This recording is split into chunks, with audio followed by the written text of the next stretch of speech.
Welcome to the righteous sphere. We separate the gray areas over here. We don't do the lying like those other places. No. We don't do no fucking lying over here. You're gonna get the truth. I ask black people all the time, you tell me something good about us in the last 40, 50 years that we can be proud of and take to the ancestors. We've gone backwards compared to where they moved forward to get us here. What have black people done in the last 50 years that they can stand up in the world and say, yeah, we proud, black and proud. We ain't got nothing we can be proud of, homie. I can't think of nothing good black people do today besides play sports. And they play that for white folks good. We ain't good no more. It's some individual good people, but collectively, nigga, we fucked up, tainted, poisoned, and we cannot keep continuing making babies, nigga. This group have to be destroyed, nigga. We have to be wiped out, homie, because of the hearts of this group of black people, homie. We too hateful. We don't even love each other. We don't like white people. We don't like nobody. We have become the new slave master. The white boy used to be mean to everybody. When the white man go to everybody's establishment, what do? He complains, hey, get in here, get me a waitress. Knock his drink on the table, spill shit, unruly. That's us now, my nigga. Every establishment we go in, we just like that white boy used to be. Let me tell you something. We about to go stupid. We about to go stupid. We about to go stupid.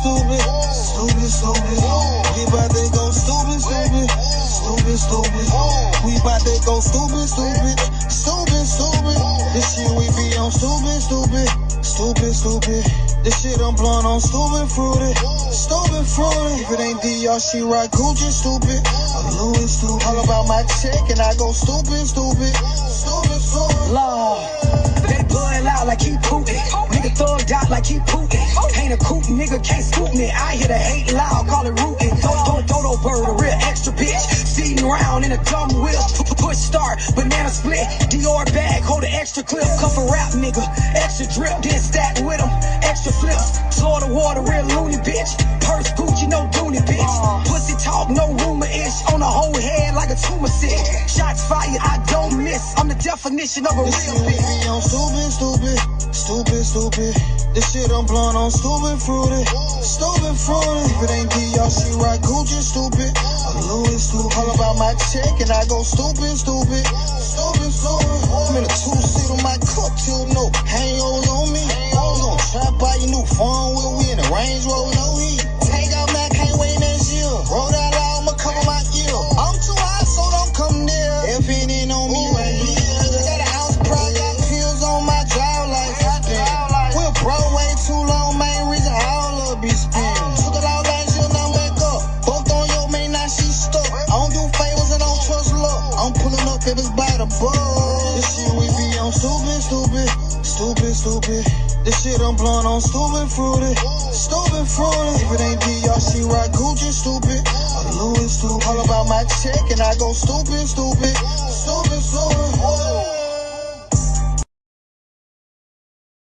And that's important. We've created a society where I'm up early because I got to get out here on this goddamn excavator, that I rented. I got to get my money's worth. And it's so hot yesterday. I've been up since 6:30, but I said, I walked the dog, all that good stuff. And then I said, dang, if I get out here on this excavator, I ain't going to get off. So let me do a YouTube real quick. Then I'll go because I'm going to be gone. But, like Ticket TV said, man, people got to understand we living in a day and time where everybody tries to get offended by everything so they don't have the conversations. Whether you like it or not, some of the stuff this man is saying is very true. And getting him off the internet or cutting him off in America is not going to help. We still going to feel the same way. We just going to be in the barbershop talking about it. So the things that he's saying, he has the kahunas to say, and most men get kicked in the ass by company policy. So they can't say what he's saying. But ladies, some of the stuff he's saying is true. I'm a man who's made over 6 figures since I've been 18 years old. And I'm telling you, I can do good or bad all by myself, making that type of money. So I've always looked at a woman like, what do you bring to the table? Everybody got an ass. Everybody got WAP. Yeah, it's a lot of WAP. and it's a lot of goddamn everything. So me making the type of money I made since 18 years old, what do you bring to the table other than that WAP and that all that other shit? Because I could stay single and get 3-4 WAPs at a time. I got a big old house. So yeah, you got to think about it. All that extra pumped up shit they tell you in the news, it really don't play out like that in the streets. I'm just saying, it really don't. So, and I think you ladies know that. And that's why it's so much hatred towards this brother, because he's like that father that tells a daughter the truth and she don't want to hear that shit. She's scruffing with him the whole time. And then a couple years later, because, you know, in her mind, she know everything. Every young boy ain't like you, Dad. That's what she thinks. Until, goddamn, she go out here in the street and get hurt a little bit a few times. Then it's wounded warrior coming back to daddy. And daddy just, oh, okay, I told you, little ass. And some of you women and some of you little girls set out to prove them wrong. And it ain't going to work in your favor. I'm going to just tell you. Maybe one or two of you slip through the cracks out of the hundreds. But boy, look at here. It ain't, the numbers say he right. And that's why so many people mad. The numbers say I'm right. Oh yeah, salute to Kwame Brown for recognizing the real one. I told you, when the fake don't support, go get the one that they support. Go get the one that they support. Make the ones that they support you. You know what I mean? Yeah, so salute to Mama's Cooking for recognizing the real one. You know what I mean, guys? But we got a real good show today. First of all, before we go any further, let me read my disclaimer, because we finna be adults today. We got to be adults today. We gonna have to be adults today. So now is the time for all you flying roaches, you hopping frogs, and you jumping kangaroos to get on out of my chat now. It's been 7 whole minutes. You done had 7 whole minutes to decide if this a place that you like. You know what I mean? Anything after 7 minutes is mental illness now. All right? We do not cater. Welcome to the Righteous Fair. We do not cater to any groups, gangs, communities, religions, your feelings, or your emotions. Nope. We gonna cater to the truth. We gonna cater to common sense. And we is not gonna complicate that. Do you get that? Do you understand that? Today we gonna talk about it from A to Z, guys. We're going to talk about it today. So if you're a worldly individual, I need you to go, because you're not going to understand this. It's going to go over your head. I'm not here to push what I believe on nobody. You feel free to remain stupid and remain dumb. That's your choice. Remaining stupid is a choice. Just like poverty is a choice. Just like slavery is a choice. Are we clear? Class, are we clear, class?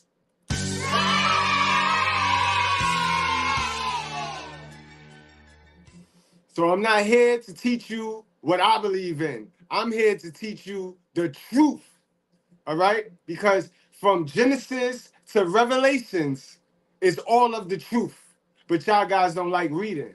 Y'all don't do reading very well. Y'all don't do comprehending very well. So today I'm going to do it for you, since I know, you know what I mean, part of being a good content creator, part of being a good leader is understanding your followers and understanding your whole squad, the mindset and the vibe in your squad. So I know I have good people over here. I have critical thinking folks on my channel. I don't have a bunch of bitter men that want to be entitled just as entitled as these dumbass women. I don't have that over here.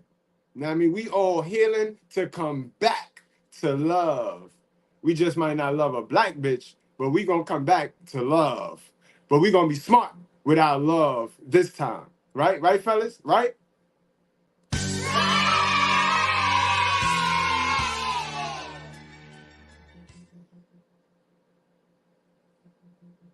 Can we stay focused, bro?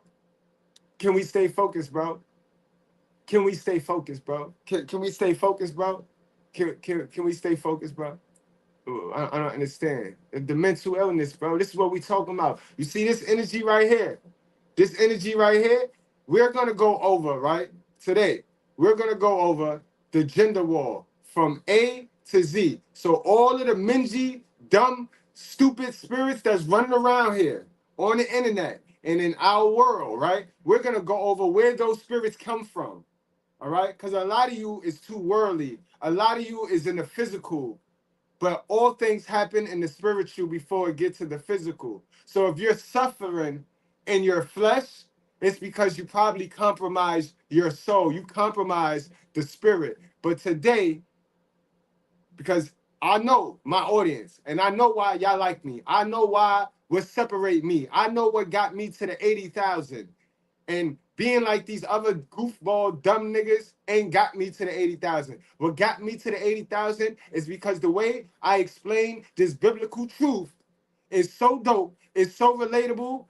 You dudes don't even go, y'all ain't even gonna read the Bible no more. Y'all just gonna come to Mr. Goodbread, because Mr. Goodbread gonna break it down. He gonna tell me all I need to know, because y'all still don't want to read. But that's okay. That's why we here, and I got y'all. So we gonna start it, guys. If you go to your basic instructions before leaving Earth, I swear, guys, the first chapter tells you the whole thing. All you need to know about this gender war between modern women and average men. Yeah, because you got two types of modern women. You have a Eve and you have a Lilith. All right? It's two types of liars. You have a bitch that knows she lying and she lied to get over, and then you have a sister who just lied because she wasn't told the truth and she's just repeating what she was told. That's your Eve. You guys understand that? This is why I say delusional black women are not bad women if you leave them alone. Because while you leaving them alone, you going to go learn you. You going to go turn yourself from the average man, Adam, to Abraham. Yeah. That's what you're supposed to be doing. You're supposed to be turning yourself from the average citizen to Abraham. If you did not know, all of this is explained in the first chapter. The very first. You mean to tell me, Mr. Goodbread, I ain't got to read the whole thing? No, dummy. You ain't even got to read the whole thing. All you have to read is the first chapter, and you will know everything you need to know about the gender war. Absolutely. Adam is the first black man. The Bible is a black guide to being a great person. It's the basic instructions before leaving Earth. The black community is suffering because the black community is so far removed from these basic instructions before leaving Earth. And although we know this, ain't nobody in any rush to get back to the scriptures, though. Ain't nobody in any rush to get back to the scriptures, because life is good. Salute to life is good when you following them scriptures. That's all I do. I ain't nothing special. All I do is follow them scriptures, and it's not hard. And I don't look corny. I still get to do a lot of the shit that y'all niggas be doing in the sin, because I read my book. I read my book. And I follow that book. Not just read. Don't just read for entertainment. You got to read for activation. But yeah, guys, the gender war is explained in the first chapter, the Genesis. So what we're going to do today, guys, is I'm going to take y'all through it, because it starts with the angelic war. Although y'all make everything about you, especially our sisters. Our sisters, please don't get sprayed today. There should be no reason why anybody get hit with the roach spray for being a flying fucking roach in my chat. Please don't get sprayed today, my sisters. We finna talk about shit that I know they ain't teach you. I know they ain't teach you, and I'm gonna break it down step by step why they ain't teach you. Because you're an instrument working for the devil. You're working for the falling angel. And with that said, let's get into the fallen angel. Let's get into the original battle. The original battle, the gender battle, which was between God and Lucifer. So that's man on man. That's man on man. You see, you bitches gonna make it everything about you, and everything is not about y'all. We got to check the simps. We got to check the egotistical, prideful motherfuckers. That's who we got to check first. So let's get in, guys. Remember, this is not my opinion. You could believe whatever it is you want to believe. We come here for entertainment, right? let's break this thing down. So let's start it with the first story. The first story.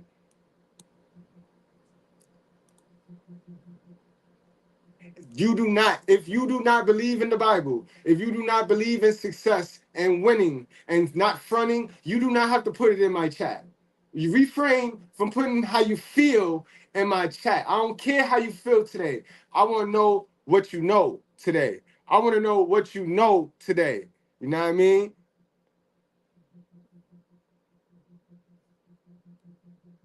Yeah, we are far from the Bible because our oppressors manipulated it.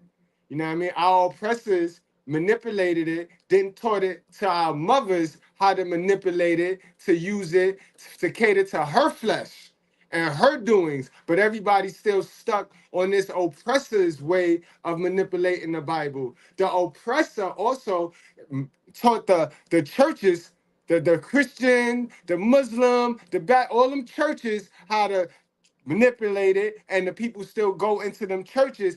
Everybody, you do not have to go to church to be a believer. Guys, you know that? All it takes is this good book right here. All you need is your Bible. All you need is your Bible. All you need is your Bible. You know what I mean? All you need is your Bible. You don't need no church. All you need is your magazine. We're going to call it a magazine. This is our textbook. This is a textbook. This is our textbook. Because some of y'all get triggered. You hear Bible and you think some old extra shit because they done got you manipulated. They done fucked you all the way up about your basic instructions. This is the instruction book. You see me? I'm a man, right? If I was in the store, right? If I came in a package, this book would be the instruction manual right here. It'll be right there with me. That's all the Bible is, guys. Y'all go making the thing out to be some extra shit. Look, right? We got what we got? We got say we had a TV, right? Say we had one of the wall units from IKEA. You know how you get one of them big ass wall units, and you know IKEA, they send you the shit in pieces, so you got to put the shit together. So imagine putting the IKEA piece together. What you gonna have? You're gonna have an instruction book, right? You're gonna have the instruction book with that wall unit, right? So that you can look through and see what piece go with what, right? So this is our instruction manual. So if you live in life as a human being, as a black man, right? And you fucked up in life, you can't figure out you don't know where your dick is, your ass is. Why wouldn't you read the instructions? Why wouldn't you read the instructions on your brain, bro? And that's all we gonna do today, bro. That's all. Cause y'all complicate shit. Y'all make shit. And it's who y'all be around. It's the folks y'all be around. Clean your environment, bro. Clean your environment, cause it's about 6 dumb motherfuckers that been taught the same dumb shit chilling together. And it's Friday too. This is the busiest day for stupidity.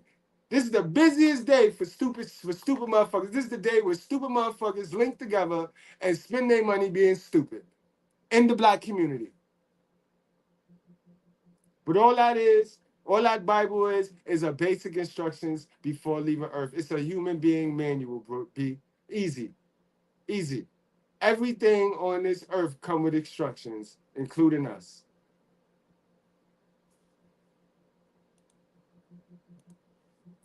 Before the biblical God created the world, he first created the heavens, and inside the heavens, he created the cherubs, the angels.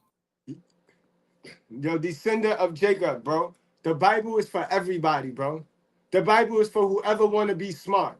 It ain't. Let's stop. Let's stop this. We have a problem as black folks, bro.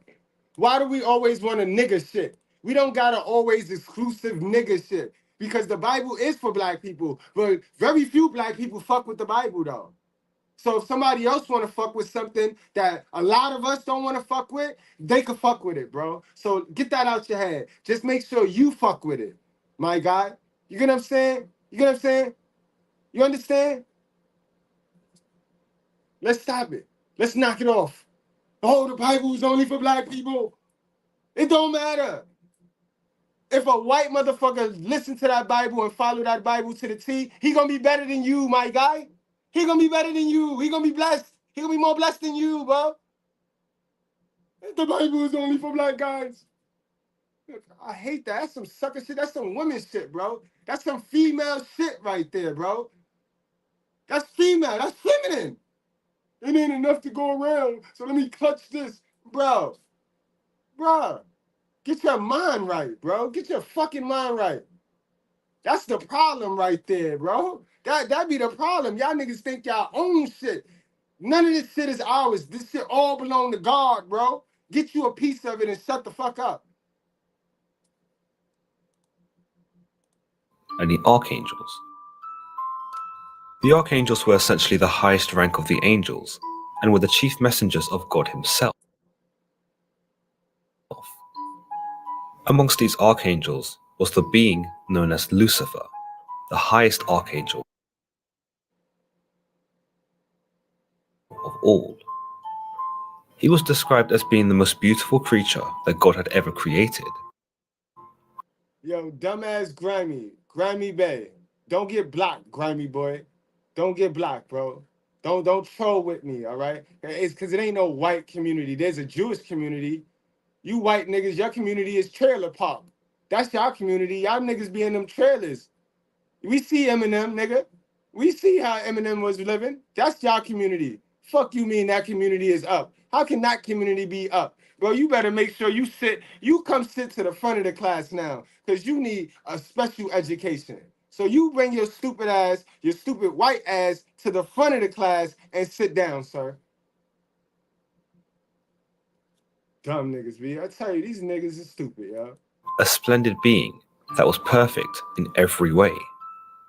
Ezekiel 28:15 described Lucifer as, "Thou wast perfect in thy ways from the day that thou wast created." But Lucifer was so perfect. All right, guys, that's a key. That's key. The only person he ever created perfect was Lucifer. And we see what that got him. So you're not perfect. This is why I don't ever ask for perfection. I don't ask for perfection. You get mad and you think because you look at me as perfect because I don't have the shit that I don't have your debt. I don't have your problems. I don't have your struggles. But I'm not asking for perfection. I'm asking for honesty. I know that ain't a motherfucker made after Lucifer is perfect. You heard it? We're going to play that back. And we're going to break it down from A to Z. We're going to learn all of the Minji spirits. We're going to learn everything today. So when you leave this class today, there is no doubt in your mind. You know who your enemy is. You know who your potential friends are. And you know the goal.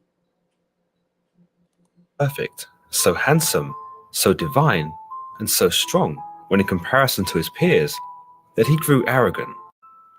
Ezekiel 28:15 described Lucifer as, "Thou wast perfect in thy ways from the day that thou wast created."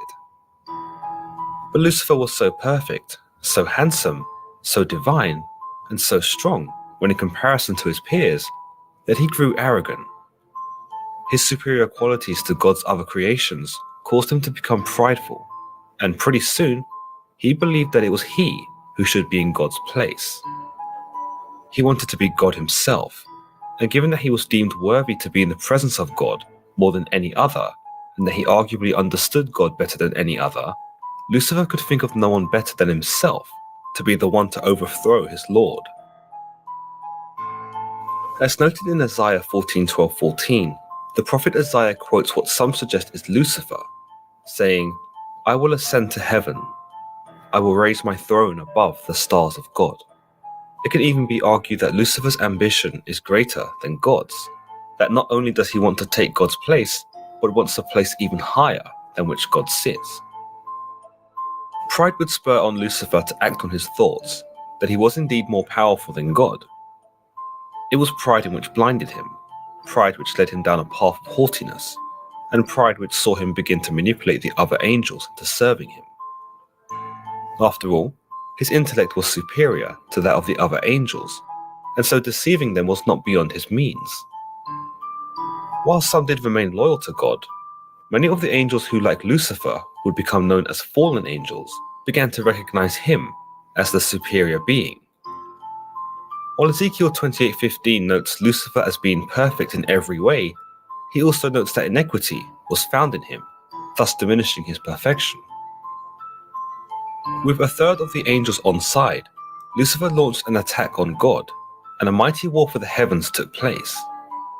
But Lucifer was not counting on the strong resistance put up by another archangel, the one known as Michael.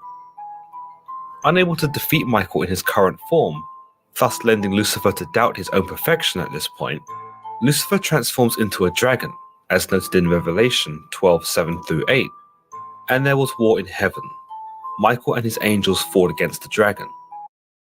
Now, I want to pull another key part from this right here. You see how these beta males don't never fight fair, right? These little weak motherfuckers, they quick to jump you. Remember the dude? Oh, me and my 7 friends jumped the dad because he didn't listen to, because his daughter was bullying my daughter. You see how these niggas, they never want to fight the one up. They never want to fight one-on-one. Nigga thought he was going to turn himself into a dragon. He still got his ass whipped.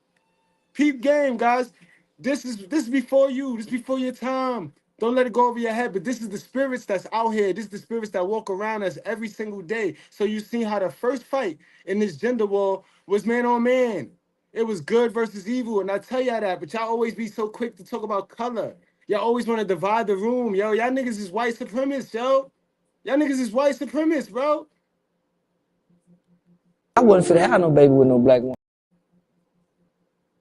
I ask black people all the time, you tell me something good about us in the last 40, 50 years that we can be proud of and take to the ancestors. We've gone backwards compared to where they moved forward to get us here. What have black people done in the last 50 years that they can stand up in the world and say, yeah, we proud, black and proud. We ain't got nothing we can be proud of, homie. I can't think of nothing good black people do today besides play sports. And they play that for white folks good. We ain't good no more. It's some individual good people, but collectively, nigga, we fucked up, tainted, poisoned, and we cannot keep continuing making babies, nigga. This group have to be destroyed, nigga. We have to be wiped out, homie, because of the hearts of this group of black people, homie. We too hateful. We don't even love each other. We don't like white people. We don't like nobody.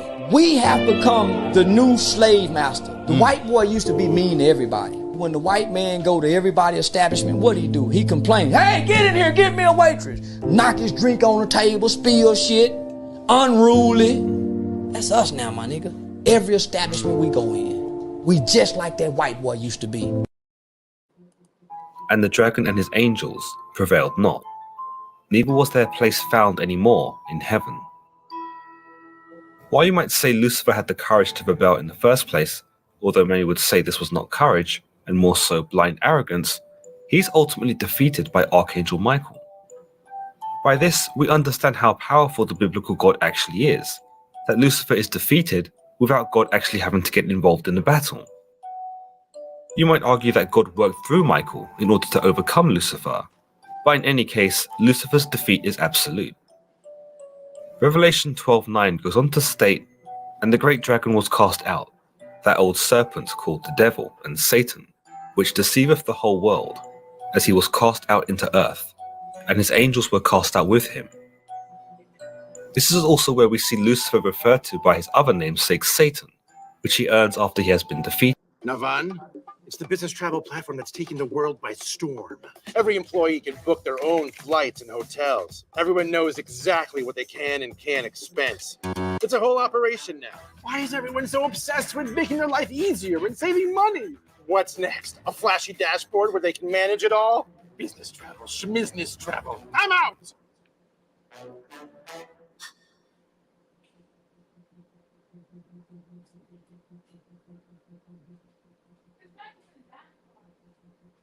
There's a brand new AI tool that does prompt to YouTube video, as in you type in a short prompt and within a couple minutes it gives you an entire edited video with a voiceover, footage, text. His defeat is more than just a loss of pride though. Lucifer loses everything. He's not only shunned by God, but he is cast out from heaven, along with all the other angels who had sided with him. Gone are his glory days of being the most splendid, perfect being of all of God's creations, and instead, he takes the role of the complete opposite. His fall to earth is described by Luke, who quotes Jesus in 10:18, I beheld Satan as lightning fell from heaven.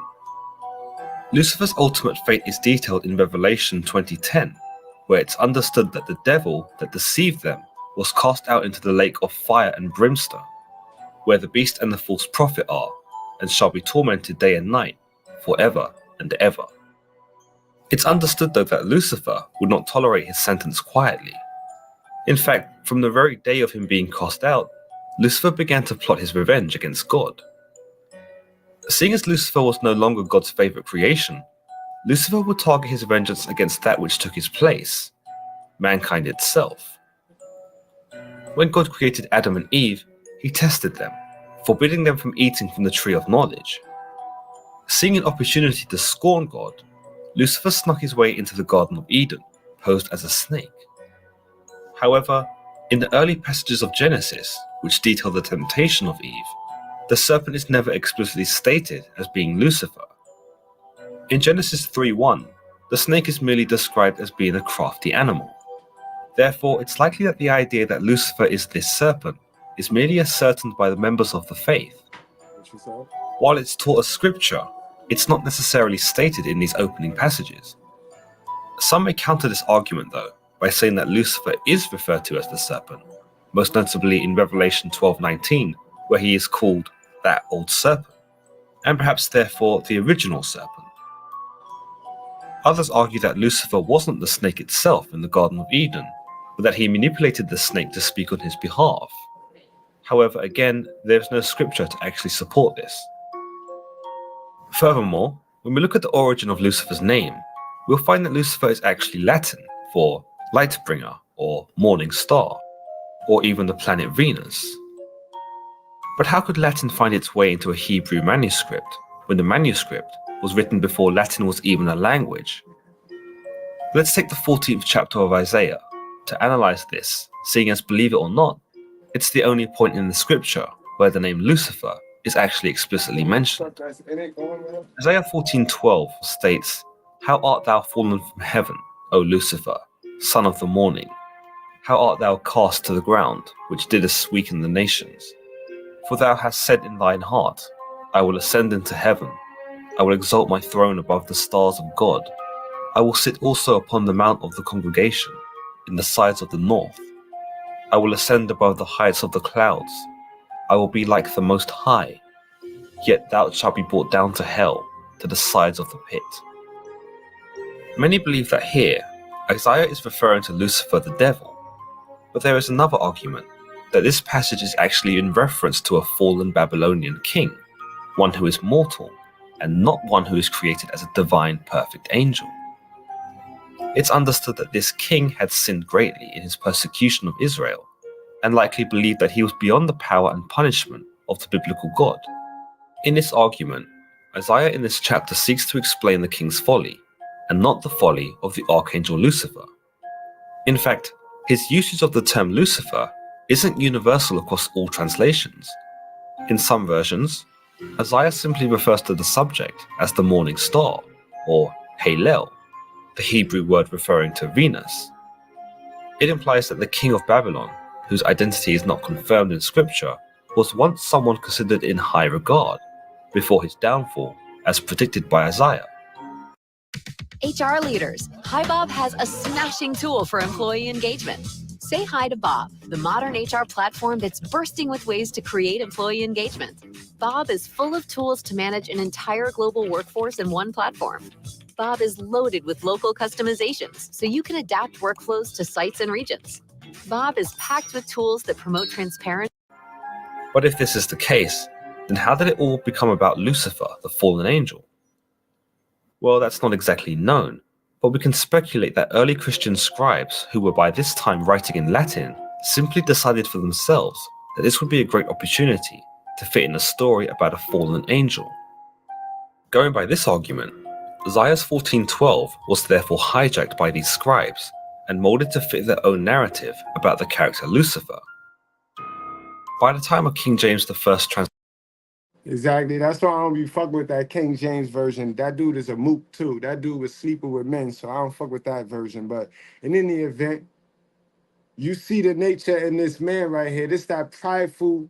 The nigga got everything. He got vanity. He got strength. He got everything. Kind of like Diddy, right? Kind of like Diddy, right? Because the Bible about black folks, right? Bible about black folks. It's about black people. So we can relate this to Diddy, right? Even though we know a couple people got this nature with them. Even like Trump. Trump got this spirit with him. Yeah. But we want to keep it about black folks. The Bible is for the black people, right? So we gonna keep it on the black people then. But yeah, Diddy, he all of Lucifer. And you see, when you prideful and you egotistical and you got that know-it-all hat on, that know-it-all helmet, when you know nothing, you gonna fall and it gonna hurt. So make sure, along with that know-it-all hat, make sure you got an ass bag, because that's where you're gonna fall at. You're gonna fall right on that ass bag. Salute to Jada, salute to the locks. Translations into English, Saint Jerome, who was largely responsible for these translations, would incorporate Lucifer into the final version, and thus the metamorphosis of what was a Babylonian king who'd sinned for his arrogance would instead become Lucifer, the fallen angel of God. It would be interwoven into the biblical account of the fall, and would eventually become canon for some believers. The same can be said for Ezekiel's words in 28:15, where he states, "Thou wast perfect in thy ways from the day that thou wast created, until iniquity was found there." While there are many who believe that Ezekiel is addressing Lucifer, other accounts indicate that Ezekiel is actually referring to an unnamed mortal king of Tyre. In conclusion to this video, regardless of how you interpret the story of Lucifer, whether as an unnamed Babylonian king or the fallen angel of God, the moral of the tale is quite profound. It echoes the old saying, pride goes before a fall, or in the biblical sense in Proverbs 16:18, pride goeth before destruction, and a haughty spirit before a fall. It serves to show us that, like Lucifer, if we are too confident and believe ourselves to be more powerful than we actually are, we could risk to set ourselves up for our own failure. The tale also seeks to teach us to be modest and to be thankful for what we have, and while we should aspire, we should not rush into things and be impulsive with our desires. It also echoes the idea that we should respect our elders, our parents, and those that paved the way before us, in that in some cases, they know better than we do and hold wisdom that we may not be able to conceive at the time. Lucifer, for example, believed he was stronger than God, and even though God had made him what he was, Lucifer threw it back in his face and went against him because he believed he was better. The result of this, of course, And y'all see that energy with family. Y'all see that energy within family. It probably go over your head, but when you help a motherfucker out and then they give you their ass to kiss, that's a Luciferian energy right there, guys. You got to get them motherfuckers away from you. You got to stop helping them. That's the same thing it be with family, because family will have you help them, then and then when you want your payback, they'll look at you and say some stupid shit like, I ain't asked you to do that.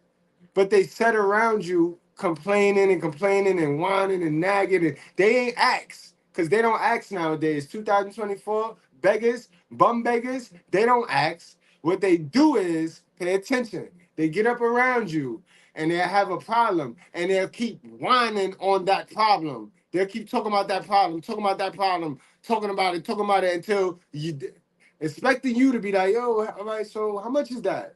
And then you give it, and next thing you know, I ain't asked you to do that. So you gotta watch that spirit in people, bro. Know what I mean? Definitely never follow anyone blindly. And he say that in our instructions. It tell you to test every single spirit. That means anybody that tell you some shit that make you feel good, you go test that shit out. Like right now, if you feeling really good about what I'm saying and we relating, you make sure you go check that shit out. You make sure. That's how official tissue I am, bro. The truth with proof. You know what I mean? We remove the gray area. You make sure you test every spirit, guys. And I'm gonna tell you a shortcut how you do it. Look at that man results. Look at that man results, and don't watch the materialistic results. I'm talking about the holy results. Is that man peace? Is that man walking on eggshells? Or is that man at peace? Do that man have his whole family intact? Is he the leader of his whole entire family? I mean, those things are the things that's important, because those are the blessings only God can give you. Y'all see what's going on right now. You can't get a modern woman to listen to you. Man, you can't give her instructions to cross the street. nowadays. So a man that can have his whole family and his woman intact, no marriage, no ties to the state, that's a motherfucker that is powered by God, bro. But I'm sorry, I just shameless plug. I ain't mean to talk about myself. Let's finish this off. Leads to Lucifer's banishment, which shows us that the consequences for such disrespect to those who came before us can and should be severe. Yeah, that last part, B. I get why we gotta respect our elders, but it's no respect by default. These elders gotta start they gotta start teaching. They gotta start doing what God asked them to do. We gonna do what we was asked to do, but that don't give you the right to not do. You was supposed to teach these women, and ain't no teaching going on. It's competing. They competing with these women. They not teaching these women a goddamn thing. But anyway, you seen the first battle in our gender war, man on man. You know what I mean? So it's good versus evil now. It's up. It's up now. The first battle, man on man, God on Lucifer. You know their spirits. Don't complicate common sense. Don't be dumb. Don't be dumb. We know God is not a man. You know, you get the know-it-all hat. God's not a man. We don't complicate common sense over here, right? A fight happened. Two angelics. You know what I mean? Lucifer versus God. All right? It's good versus evil. It's not black versus white. It's not purple versus green or yellow. It's good versus evil. Say it with me, right? We seen it. It popped off. It's good versus evil. So what side do you want to be on? You want to be on the fallen angel side, the nigga that fell, the nigga that lost, or do you want to be on Michael and God's side? You pick. Remember, it's choices. We all get choices, decisions, and then it's consequences. Stay with me now, because this is important now for the gender war. Because how did the gender war begin between modern woman and average man?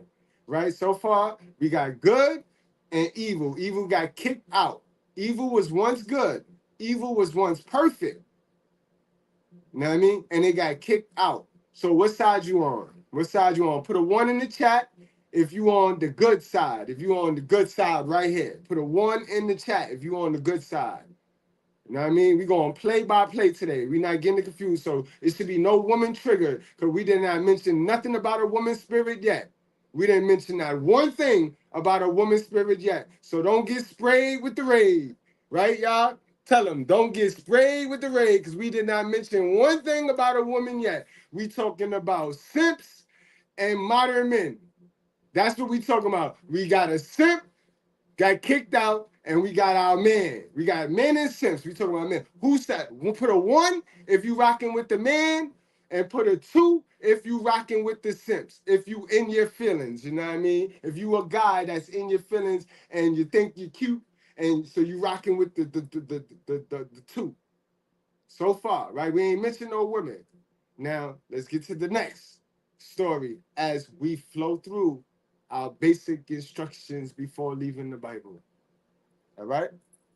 Good. We all rocking with God. We rocking with God, the Most High. Put him first. It's important. All right? Now we're going to the next. We're going to the next story in order, so we can understand the biblical gender war. All right. Now let's get it. In the biblical book of Genesis, there appear to be 2 contradictory accounts of how humanity was created. In the first instance, God is said to have created man and woman simultaneously in verses 126 to 127. However, in Genesis chapter 2, there exists another version of the creation story, which most people... All right. So they're gonna say, right? Right now we're talking about women now. Now we mentioning the women's spirit. Now the women's spirit comes into play. All of a sudden, after the hurt, bitter man got kicked out, right? The simp got kicked out, because we know simping forces, they govern this feminism. Now, I mean, we could be mad at women all day, but a simp made those rules, manipulated those rules to favor the woman, because he could get more from the woman by catering and pandering. We see that in our community. Some of the biggest pro-blacks, some of the biggest leaders of our community is some panda bears. And y'all see that. Y'all see that. Don't even act like y'all don't see that, yo. Laverne, what's going on, Laverne? Salute. Don't even act like y'all don't see the panda bears. Remember, got the good side, the man, and we got the simp. So all of a sudden now, the simp, he got kicked out, and now we got, we're about to get a ruly woman. As he explained, there's 2 stories in the Bible.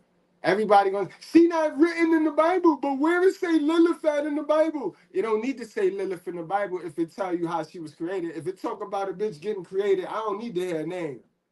I don't need to hear a name. And there is 2 creation stories in our basic instructions before leaving Earth. When you read your basic instructions before leaving Earth, you're going to stumble across 2 creation stories. A simp is a man that put a woman first. You know what I mean? That's a simp. A man is supposed to put God first. You know what I mean? You know what I mean? A man is supposed to put God first. You know what I mean? A man never supposed to put a woman first, ever. Just like a woman, you is supposed to put your man first. You know what I mean? Or you put God first. Y'all don't put them kids first. Them kids is last. And you got to deal with that. You got to understand that. That's the truth. That's not bash, but that's how it go. That's exactly how it go. But anyway, here we go, guys. The Lilith spirit, guys. This is your modern woman. This is your modern woman. The first woman created. Adam's first wife was a modern woman. She was a modern feminist. She was your feminist-minded woman, bro. Of how humanity was created. In the first instance, God is said to have created man and woman simultaneously in verses 126 to 127. However, in Genesis chapter 2, there exists another version of the creation story, which most people are familiar with, where we see God creating Adam first out of dust and then placing him in the Garden of Eden after having breathed life into him. He tells Adam that he must tend to the garden, but after a while, he realizes that Adam and man in general should not be left in solitude to work. With this in mind, God tries to find a suitable companion for Adam, but after bringing him one of every animal in the world to serve as his companion, none of them appear to be suitable. So you ladies do understand that, right? Did you hear that? Let me break that down for the ladies that don't understand why they even here. All right? You're not put on this earth to compete with us. You're not put on this earth to stand on our neck or our head, man. You wouldn't even be here if we could have made it with them animals. If we would have made it with any one of them animals that he brought us, you would not be here, man. So you should humble yourself. You should really humble yourself. You shouldn't walk around here as though you is God. You's not God.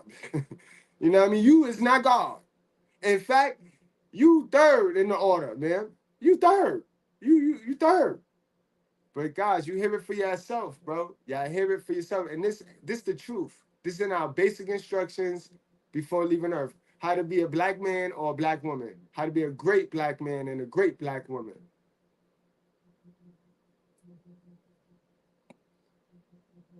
I know I am hurt, bro, because I normally don't lift up big women, bro. I normally don't lift up big women, but I ran into your moms the other day, you know what I mean? And I played myself, bro. I absolutely played myself, B. I tried to pick her up, bro. I tried to lift her spirits, yo, and I would never do it again, bro. Never do it again, yo. What y'all eating, bro? Y'all need to stop eating that. Thoughts of mine. You need to stop eating that. You know what I mean? You mad. You're mad. You're mad and you're triggered because we just was talking about Lucifer, the man, the evil man, right? The one that go upside your head, and it was all good.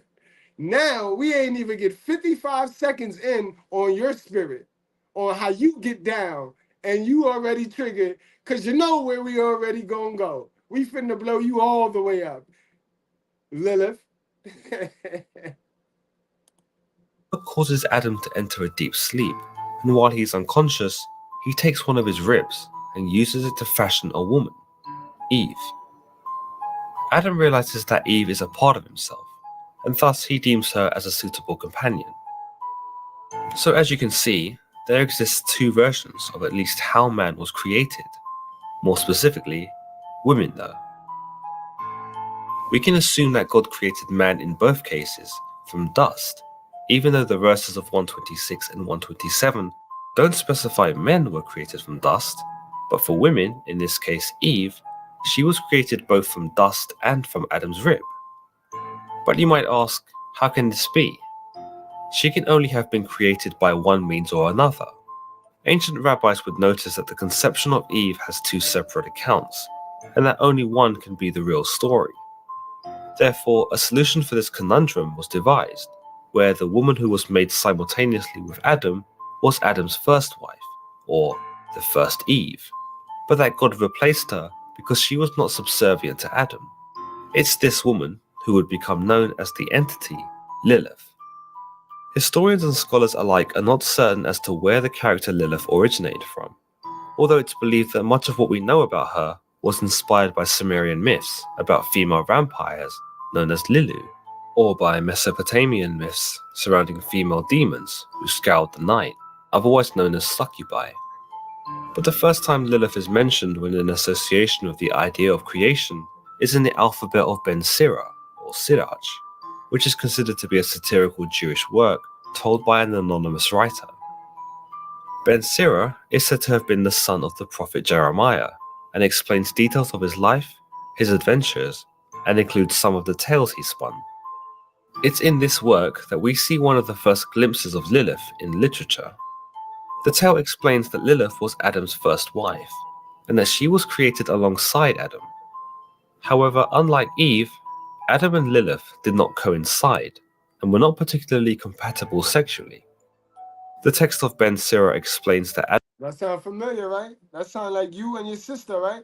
That sound like you and 85% of black women, 10% of women is taken. 10% of the good ones taken, y'all. But it sound like you and 85% of black women, right? Right? They just too damn hard-headed, right? They think we made from the same turf. They think because we made from the same material that we equal, right? And we not, because we first. He made us first. If we would have made it with any one of them animals, he wouldn't even have to go to the dirt and do all that shit he did and all. Nah. But they don't understand that. These are your modern day feminists, guys. These are your modern women. This is how they are created. Now we dealing with the average man, because Adam is the average man. Your goal is to be Abraham. Your goal is to change the laws of your mind, unhook from the programming, and turn yourself into Abraham. You know what I mean? You got to turn yourself into Abraham. Nobody gonna do it for you. You know what I mean? You gotta tinker with the factory settings, guys. Remember, you gotta do that. Nobody gonna do that for you. There's people walking around out here that are soulless avatars simply operating on matrix programming. They're living, but they're not alive. And they're all around us. They're all over the place. People that have never woken up to who they truly actually are. They simply are operating on the code that they've been programmed and given since they were born, since they were even in the womb and at gestation. The same code, just running on programming, never exceeding the programming, never reprogramming the programming, never editing it, never hacking themselves, just running on the pure code and living a complete lie, believing that they're alive, but they're not. They not alive. But y'all change the laws of your mind, bro. Adam always assumed the top position during sex, but that Lilith wanted this position for herself. Essentially, Lilith aspired to be dominant during sex, and it's implicated that Lilith wanted to be seen as Adam's equal. Man, who the fuck want a masculine bitch? I know some of y'all weirdos love that shit. Some of y'all weirdos, y'all love that S&M shit, that S&M shit. Y'all niggas is simps. Y'all niggas put a 2 in the chat. Don't you dare put a 1 in my chat. You niggas that like that shit. Not even Adam liked that shit. Not even the average man Adam like that. The basic fundamental man, Adam, the first black man. He didn't even like a dominant masculine bitch. So what happened? What did you let jump into you that have you liking to be choked and just bitches spitting in your mouth and all this extra new shit that these modern women find attractive? Because they never look at you strong ever again when you let them do shit like that. You know, y'all niggas that was eating chalk and now y'all eat ass. You know what I mean? They never look at you as a masculine man ever after you do some shit like that. You do know that, right? Niggas be giving off jail vibes, bro. But Adam didn't want for this, and so, like most of the women in my life, Lilith packed her stuff and flew away. In the text of Bin Sirah, Lilith... She divested. She divested. That's the word that they using nowadays. They using divest. They saying they divest. That's what she did. And she did that shit 24 years ago. Fuck out of here. This is why I know what I know, guys. Stay wide woke. Stay wide woke. The information out there. Everything she finna do to you is there. Read so that you is educated, bro. So that you is you not reactive. You proactive, bro. Leave these women alone, bro. These new ones. These new ones dangerous, man. I'm gonna play that back. Y'all niggas is probably missing. It's just going all over your head. You with a bitch right now with this whole vibe. The top position during sex, but that Lilith wanted this position for herself. Essentially, Lilith aspired to be dominant during sex, and it's implicated that Lilith wanted to be seen as Adam's equal. But Adam didn't want for this, and so, like most of the women in my life, Lilith packed her stuff and flew away. In the text of Bin Sirah, Lilith actually utters the name of God, which in Jewish tradition is something sacred and shouldn't be spoken. After this, she leaves the Garden of Eden, much to Adam's dismay. Adam turns to God to explain to him what had happened. That's why I don't take no chick that call herself goddess or got all this God shit in the name. Don't trust no chick like that. Cause when God spin the block looking for that bitch, woo, you gonna get it if you with her, bro. You gonna get it. Some of y'all suffering right now. And you trying hard to put her on your pedestal, but you still suffering. That's exactly why. And it appears that God takes Adam's side. Whether God was angry at Lilith for uttering his name, or angry at her for not assuming the subservient role under Adam, is not known. But God is so insulted that he actually sends 3 angels to hunt down Lilith and drag her back, against her will if need be. And that's word to my mother, yo. I guarantee you one of them angels was Frederick Douglass, bro. I guarantee you one of them angels was Frederick Douglass, because that's the black motherfucker that did that women's suffrage. He helped them white women get their rights. Sometimes we knew that. But when the angels found Lilith... You know what I'm talking about. If I did so many videos on it, you go back on the channel, yeah. Frederick Douglass spoke up to get the white women their rights, and they didn't shit it on the black women. The black women didn't get their rights to vote till like 30 years later. But it's always a simp enforcer. It will always be a simp enforcer, bro. A black one too. Frederick Douglass black, right? Right, y'all? Right? Y'all niggas got him hanging on your walls and shit.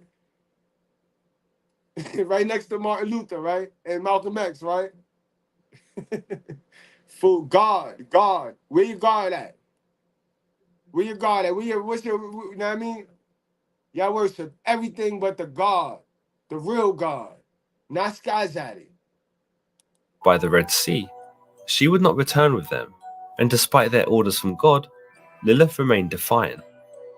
At this stalemate, it's Lilith who proposes a deal with the angels, where she suddenly assumes the role as a killer of children. Life is good. Oh man, you killed that, because it does. And what I want to show too is Adam not a simp, guys. Adam not naturally a simp. So your mother taught you that simping shit. Your mother taught you that simping shit. Because naturally, bro, if she'd have left you alone, and even if your dad left you alone, you would not be a simp. You wouldn't. Naturally, if both your parents just left you like the Virgin Mary, You know, she wrapped hers up and sent them on and left them alone. Like what happened. She'd have left you alone, you wouldn't have been a simp. Naturally, bro. Incredible, yo. Incredible. Fine. Because he didn't run after her, bro. First out of Adam dust. ain't run after her. You know what I mean? He could have ran after the bitch. Like, oh, he ain't run after her. He let her go. He let her go, sat back on that rock. And God made him a new girl. He fumbled that bag too, but we getting a little ahead of ourselves. Niggas. Niggas.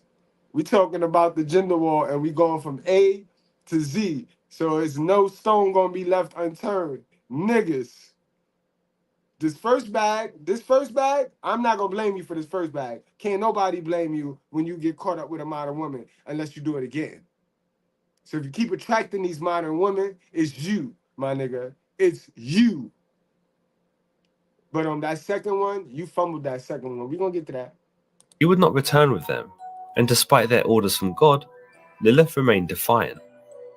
At this stalemate, it's Lilith who proposes a deal with the angels, where she suddenly assumes the role as a killer of children and men. In this, did y'all hear that? We know black women lead the league in child deletions. Black women lead the league in child deletions. The number one problem in our community today is that these black women have made a deal with Lucifer, you know what I mean, to let Lucifer raise their kids instead of the actual dad. So by design, they keep the fathers away from the kids, and that right there is deleting your child. Oh yeah, we gonna talk about it today.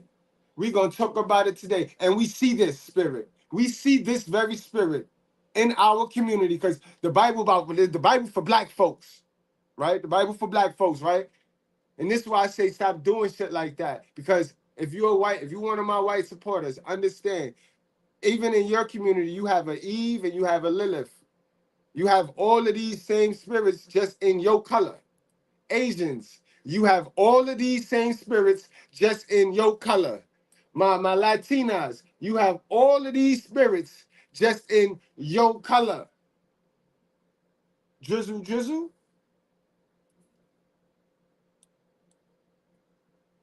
it's Lilith who proposes a deal with the angels, where she suddenly assumes the role as a killer of children and men. In this section, Lilith promises that she will not harm any boy or man if they are protected by an amulet.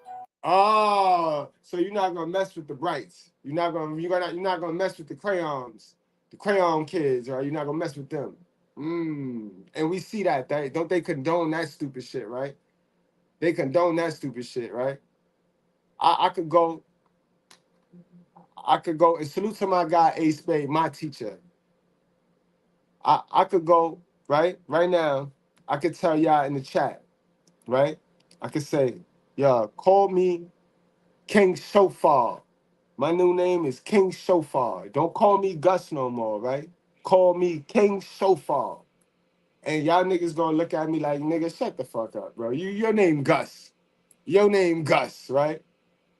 I go to my school, I could tell them, yo, call me King Shofar. They're gonna be like, but your thing say, your ID say Gus, right? We live in a society, right, where a little boy could go to the school and say, I'm a girl. And they say, yeah, you're a girl. And nobody would say, no, the fuck you not, you're a boy. Message, protect the rainbow. That's what she promised. And we see how they be moving. This same woman would then tell me, oh, yeah, you're a girl. If I cut my ding off, right, and go into the school and be like, yo, I'm a girl, the school would tell me what? Yeah, they will harbor that, though. They will harbor that. And I'm a whole man, though. It's a wicked society we live in, bro. Wicked society. This is where the spirit come from, guys. And y'all got to shut the fuck up with this Bible shit, because I know how to decode it. Lilith is that first feminist woman. Remember, white women started feminism. The white women started feminism. And then they got Eve, which is the black woman, to come in to that dumb shit for this, so they can have strength in numbers. So it's the same thing that we're going to get into when she came around that garden as the serpent and told Eve to come on, let's get down with me. The same thing that happened in women's suffrage with the feminism. Black women were chilling. Black women were in the church. Black women were in position. We were a family until Lilith came through, sold black women Eve on an idea that was a piece of shit, that got them suffering to this very same day. But we just talking about the gender war today, my guys. That's all. We talking about the gender war. Every in and out of it, every spirit, everything. We just got through talking about Lucifer, the angelic war between Lucifer and Michael. You know what I mean? Now we getting on to the woman, to the original woman. This spirit been around for a long time. Guys, understand that. It's Lilith who proposes a deal with the angels, where she suddenly assumes the role as a killer of children and men. In this section, Lilith promises that she will not harm any boy or man if they are protected by an amulet that has the name of the three angels who chased her inscribed on it. In some interpretations, it's understood that God created Lilith as an evil entity from the beginning, for reasons we just don't know. In these versions, Lilith was made to kill children when they were born, all the way up until the 8th day of their existence. Female babies were to have had a longer window, in that they could be affected by Lilith by up to 12 days. The angels who had chased her down, though, were relentless, and would not leave her alone until she finally came to the deal that she would not harm anyone if they wore an amulet displaying their names. Once this deal was struck, the angels left her alone. It's also interpreted that Lilith became... And those black angels went right on back to the community like, nah, I ain't see her. I ain't see her. No, I ain't see her, God. Yeah, niggas ain't shit. a demon after leaving the Garden of Eden, and that she established her own purpose to produce more of her demon offspring. When the angels learned of this, they were more willing to accept her deal, so long as one of her demon offsprings were killed every day, thus automatically reducing the potential evil in the world without them. You know, she held in on her end of the bargain, bro. They lead the league in you know, the AB clinic, bro. That Planned Parenthood was designed strictly for them. This is Planned Parenthood, guys. This is what it gets real. Like when you get into your Bible and you start to know that the real black history is real, bro. Shit wicked. Actually having to do anything. In later legends, Lilith is said to appear as a beautiful woman, whose only intention is to seduce. She's very beautiful. This is why y'all keep skipping over the 6s and 7s. I keep telling y'all, go for the 6s and 7s. They might not look as glamorous as Lilith, but you can make a 6 and 7 look like a Lilith, but her mind right, and she ain't gonna be a Lilith. If her mind right, she ain't gonna be a Lilith. No matter how she dressed, how she looks, she ain't gonna be a Lilith if her mind right. But y'all keep skipping over the 6s and 7s, going to them hot 9s and 10s, and them bitches be straight Liliths. Telling you, Lilith beautiful. Men, so that she may spawn demon children. She is also said to rape men in their sleep. In more modern times, the concept of Lilith has been hijacked by feminist movements as a... Oh, there you go, hijacked by feminist movements. Guys, that's why you gotta protect your neck at all costs, bro. Because they gonna get you in your sleep, bro. You hitting from the back, beating my shit in. I asked you why I feel like that. You said feel like what? I tell you meat to meat. You said you took the rubber off. So I'm throwing it back even harder. You tell me you got the nut, so I'm throwing it back even harder. You got the one hand on neck, one thumb in ass, hitting my shit, beating it the fuck in. Now you nut. You leave the money on the dresser for plan B. 2 days later, you calling my phone asking me, did I take what? I left the money on the dresser for the plan what? A thief in the night, guys. And it's also another story in our great book that teach us about how these women move in the night. You remember how Sodom and Gomorrah, how that story ends. Talking about that's a long story, but the story ends where the two daughters Remember, they drugged the pops in the cave. You know what I mean? Because the mother, she looked back on the book. She looked back, and God told her, "Go, go, go, go."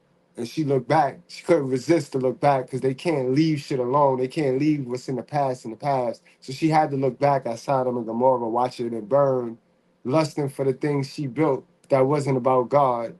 You know what I mean? Any old way. So she looked back at turned in a pillar of salt, the wife that is. So it left the husband and the two daughters to be left in the cave. These two worldly dumb bitches, they want to be like everybody else that they just left in Sodom and Gomorrah, who little did they know is getting burnt up right now. They not even gonna be alive to engage and indulge in all of the stupid wicked shit that they doing.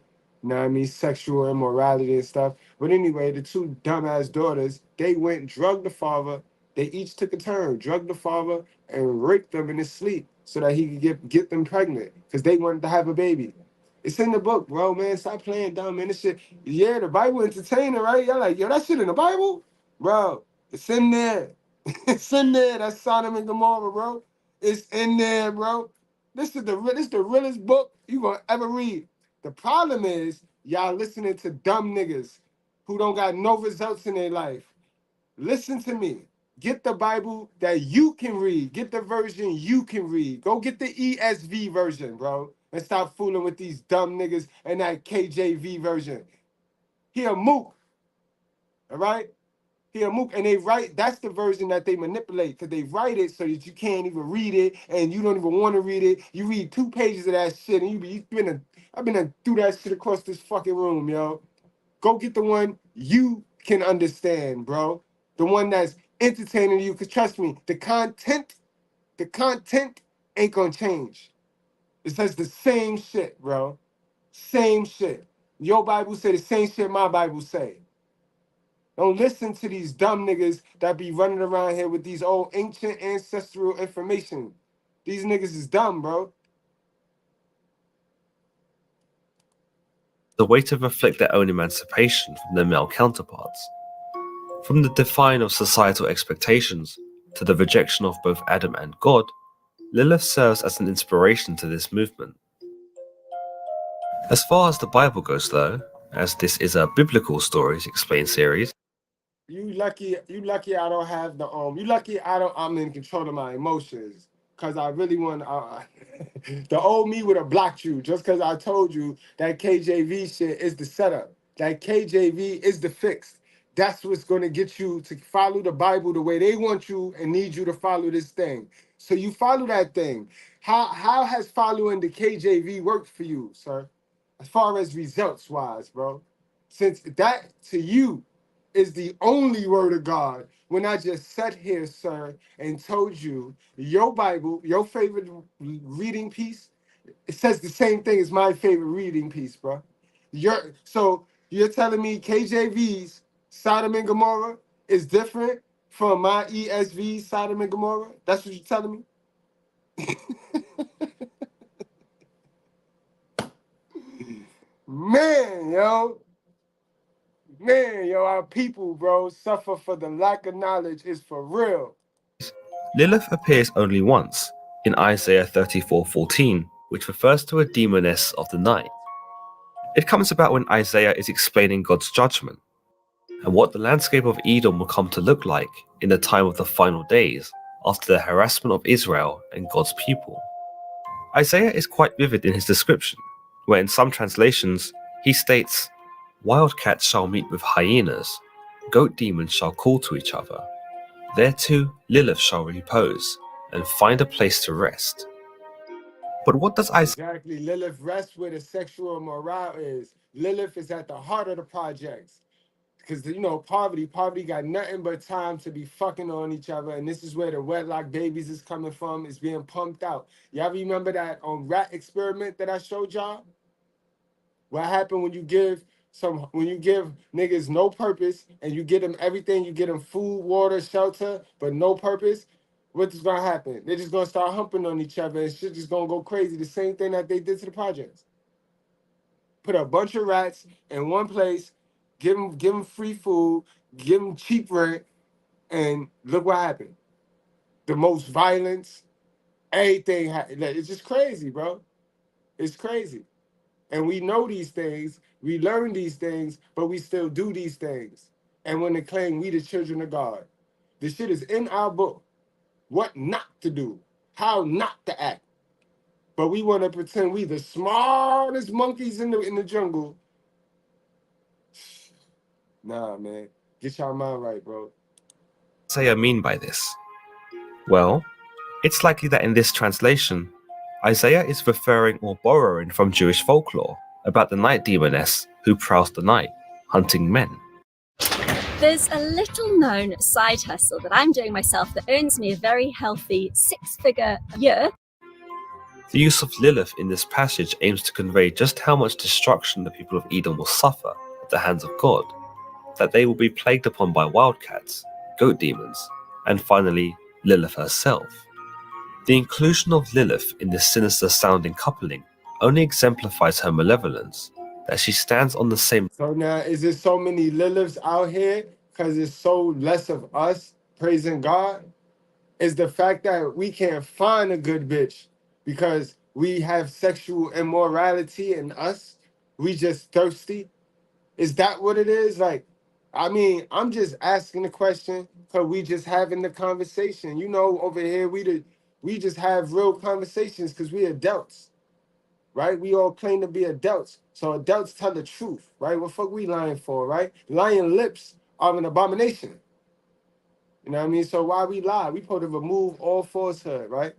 Is the fact that not too many of us, only about 20% of us really fuck with God, believe in God, know the real God. You know what I mean? Follow the instructions, the sacred writings. You know what I mean? Teach them sacred writings because, you know what I mean? Some of us scared, some of us will know it and we'll just sit with it. We won't share it, you know what I mean? We supposed to share it. Or, you know what I mean? Let me know. Is that why we can't find it? You know what I mean? Like, y'all got to check yourself, man. Remember, it be you. It be you. It be you. Level as ferocious beasts, and is even mentioned last as if to illustrate just how odious of a creature she actually is. Some might say that Isaiah is indeed actually referring to Lilith, the first woman, as told in the ancient Jewish story of Ben Sira, and that it is her who is returning to contribute to the calamity of Edom. Other translations of the Bible, however, omit Lilith entirely, and she is referred to simply as a screeching night owl. Another interesting account implies that Lilith actually returns to the Garden of Eden for revenge against Adam in the guise of the serpent. Understanding that Adam is her equal, she cannot exact her revenge against him without first implementing a devious plan. While Adam is her equal, Eve is deemed as lesser, given that she was created after Lilith and made subservient by God so as to appease Adam. So Lilith... See? And we know this to be true, guys. We know this. When you ain't got no female, right? When you ain't got no female, ain't no female in your garden, bro, right? No bitch looking at you, bro. Ain't no woman feeling you. Nobody like you all of a sudden. You know, hey, big head, none of that, right? Soon as you get a bitch, what happened, fellas? Soon as you get a bitch, right? Hey, big head, I always liked you, and all this crap. Inbox starts bing, ding, ding, ding, ding, ding, ding, ding, ding, ding, ding, like, bro, it's the nature, it's the spirit. It's the spirit, guys. It happens for a reason. And if you would have read it, you would have been prepared for it. So when it happened, you would have been able to make a better choice. Your probability of making the right choice goes up because you read it. You prepared yourself for it. That's what being a man is. You gotta prepare yourself. You know what I mean? Don't be reactional all of the time. Because sometimes by the time it hits you in the head, it's too late. And don't listen to that what don't kill you make you stronger crap. Because if you keep fucking up and shit keep hitting you in the head in the same spot, it's going to kill you, nigga. Lilith manipulates Eve and tricks her into eating the forbidden fruit from the tree of knowledge. What's quite interesting about this idea is that it is actually corroborated by Renaissance artwork called The Fall of Man, in which the serpent is depicted not as a serpent at all, but instead by a female. And this is the gender war, bro. This is your gender war. That's why we need the so-called women. That's good. We need our sisters with sense to really step up and support the men telling the truth. You know what I mean? Even if you're not going to confrontational with the evil women, because they are the majority. So I ain't trying to tell you to do anything crazy, sisters with sense, but us brothers gonna need y'all. You know what I mean? I ain't prideful, you know what I mean? I ain't egotistical, you know what I mean? I don't hate all women. Sisters with sense. Even if you got a man, if you got a real man, and he tell you how life treats men, and he not afraid to tell you because you could care, if you not manipulating him, we gonna need your help, sister, if you really a sister with sense. Because you could be one of those that just benefit from pretending that you don't know what's going on. And we know this is the Willie Lynch. This is the Willie Lynch. You see the evil pulling the woman away. Get rid of the father, and you could get the government assistance. So as you can see, right? So now let's get back to our title, right? So we had an evil man fall, and all of a sudden we have an evil woman, right? So somewhere down the line, that evil man, which we know be the government, you know what I mean? Don't be the white man. We know that the government is Lucifer. The government got the "in God we trust," but they don't trust God. In government, they think they're the God. You know what I mean? So we have government, and now we have a tool for the government. And what tool is that? The woman, the modern woman. You saw that work? Government got kicked out of the heavens like, no, we don't need that here. I'm God. Boom. Government down here. Now all of a sudden we got an instrument of destruction, which is the modern woman. And we seen she created the feminism. Now she came over here to our peace, our harmony, and pitched the feminism to the woman, right? Are we following along? Because I don't want to hear no more about this gender war now, who started it and all this dumb shit. We all did if we ain't doing nothing to stop it. So now let's continue. We see the woman, convince the woman to come up out that crib. Vice versa, to get rid of the man about that crib. The Fall of Man, in which the serpent is depicted not as a serpent at all, but instead by a female. Later artists such as Michelangelo also follow this idea and paint the role of a serpent not as a snake, but as a woman. Modern archaeological excavations have since uncovered an abundance of amulets, all of which date back thousands of years. These amulets, like I mentioned earlier, are inspired by the Jewish tale of Ben Sira, where Lilith declares that only the amulets bearing the names of the angels who chased her can be used as a defense against her. It seems that the use of these amulets has been taken quite literally, and there are sections in Jerusalem today that will sell these amulets to those who are seeking defense against the wandering demonic entity that is Lilith. Man, put that in your pipe and smoke it, modern woman, but we on to you. We on to you. We is on to you. Now, guys, let's lump that all up. Let's lump that all up. And that, remember that this is all in that first chapter. In that first chapter in our basic instructions. In your KJV too. Same shit. KJV, ESV, it don't matter. This is in that first chapter, Genesis, guys. Right? So we're gonna wrap this up with the Adam and Eve story. That's what wraps up the gender war. You know what I mean? So we went inverted. We did the beginning. We did the actual beginning with the angelic war between Lucifer and God. Boom, we did that. Then we went from the outskirts. While Lucifer had fell, became Satan, We did what he could have. He could have worked with the woman. We gonna say we don't know what he did, but we know once he fell, a modern woman got to work. You know what I mean? And we took it from her angle. So now we gonna go from us. We was chilling. We was in that crib as a black family, black loving it up. We was chilling. The women were good. They had everything. They had everything. You know what I mean? They had everything. This is also proof, guys, where a woman can have everything and it's still nothing. Like, y'all women, my sisters with sense, please tell me y'all got that sit the fuck down in y'all. You can't be a sister with sense if you don't got that sit the fuck down in you. Because a lot of y'all be tripping, y'all. Y'all really need to just sit the fuck down, bro.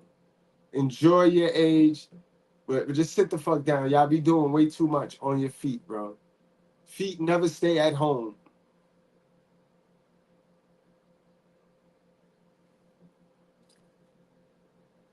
All right, guys, let's get it in. Adam and Eve, main event.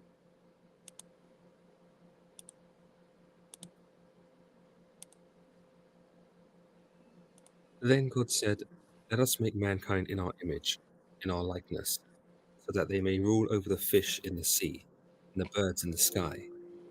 And y'all love calling yourself gods. We the real gods. We the real, so we gotta be God. But y'all don't act like gods. Y'all don't act God-like at all. Y'all niggas lie. Y'all act mingy. Y'all be jealous. Y'all be hateful. Y'all niggas be really like, bro. Is this why y'all don't want this book to be for any other race? Because, God, if they was to get to it and really did this, it'll make you look that much better. That much better. Don't carry yourself like gods at all. You lie, cheat, steal, act like your mother. Over the livestock, and all the wild animals, and over all the creatures that move along the ground. So God created mankind in his own image. In the image of God, he created them. Male and female, he created them. The story of Adam and Eve and the creation of man is probably one of the most recognized biblical stories throughout all of Scripture. It is the first story that appears in the Bible in the book of Genesis, which details the beginnings of pretty much everything, from the beginning of sin and evil to the very first murder and death. It also features elements of the fall of mankind, the fallen state of the world, and outlines the need for a redeemer of some kind. In this video, we'll be focusing on the creation of Adam and Eve in particular, the very first humans as far as the Bible tells us. We'll also be looking at their roles within the Garden of Eden, how they were led astray by the serpent, the punishments they each received, and ultimately how they were kicked out of paradise for their betrayal of God. In the beginning of Genesis, we are told that there was nothing, and that God created the heavens and the earth. He established the night and day cycle upon the earth by creating light, and also creates the sky, the water, and the land upon it. Upon the land he creates vegetation and plants which can produce fruit, and also introduces the sun, the moon, and the stars.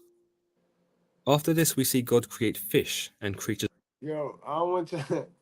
That shit went over your head right there, bro. I know it did. Yo, screenshot this, yo, and stop playing with me, bro. Screenshot that. That's the key to life right there, bro.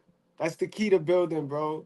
Plant something, plant the seed, then water it, watch over it, and then bear the fruit, bro. That's it. That's how you open up extra streams of income. That's how you do life. That's how you do life. You missed it. It went right over your head. But that's what he asked us to do right there, guys. I'm gonna play that back. It's okay. It's okay. I'll be reading, like I said. In the beginning of Genesis, we are told that there was nothing, and that God created the heavens and the earth. He established the night and day cycle upon the earth by creating light, and also creates the sky, the water, and the land upon it. Upon the land he creates vegetation and plants which can produce fruit, and also introduces the sun, the moon, and the stars. After this we see God create fish and creatures of the waters before creating birds that fill the sky. God is so pleased with these creations that he decides to also create land animals that move across the terrain freely. Lastly, he creates mankind, where, as stated in Genesis 26 through 27, he makes mankind in his own image and likeness, with the intention that they will rule over the animals that he has bestowed upon earth. We are then given even more confirmation of this in Genesis 27 through 28, which indicates that God intended for the world and all its contents to be ours, and that animals and plants are for our consumption, saying, God blessed them and said to them, Be fruitful and increase in number. Fill the earth and subdue it. Rule over the fish in the sea and the birds in the sky, and over every living creature that moves on the ground. Then God said, I give you every seed-bearing plant on the face of the whole earth, and every tree that has a fruit with seed in it. They will Pay attention, guys. It's plant. Everything is about creating. He wants you to be a creator. He wants you to create, guys. Just pay attention. be yours for food. And to all the beasts of the earth, and all the birds in the sky, and all the creatures that move along the ground, everything that has the breath of life in it, I give every green plant for food. And it was so. Older rent Now, stabilized building. ain't that some bullshit, right? How the government then came in and monetized that right there, when we should be able to go and hunt and do all that shit without, you know what I mean, any problem, right? We should be able to have guns without any problem. But when the government can't monetize off of it, what they do? You know what I mean? They monetize it. When they want to profit off of it, they don't monetize. They don't monetize everything down to the growing of letters. You got to go through them. Everything got to go through them.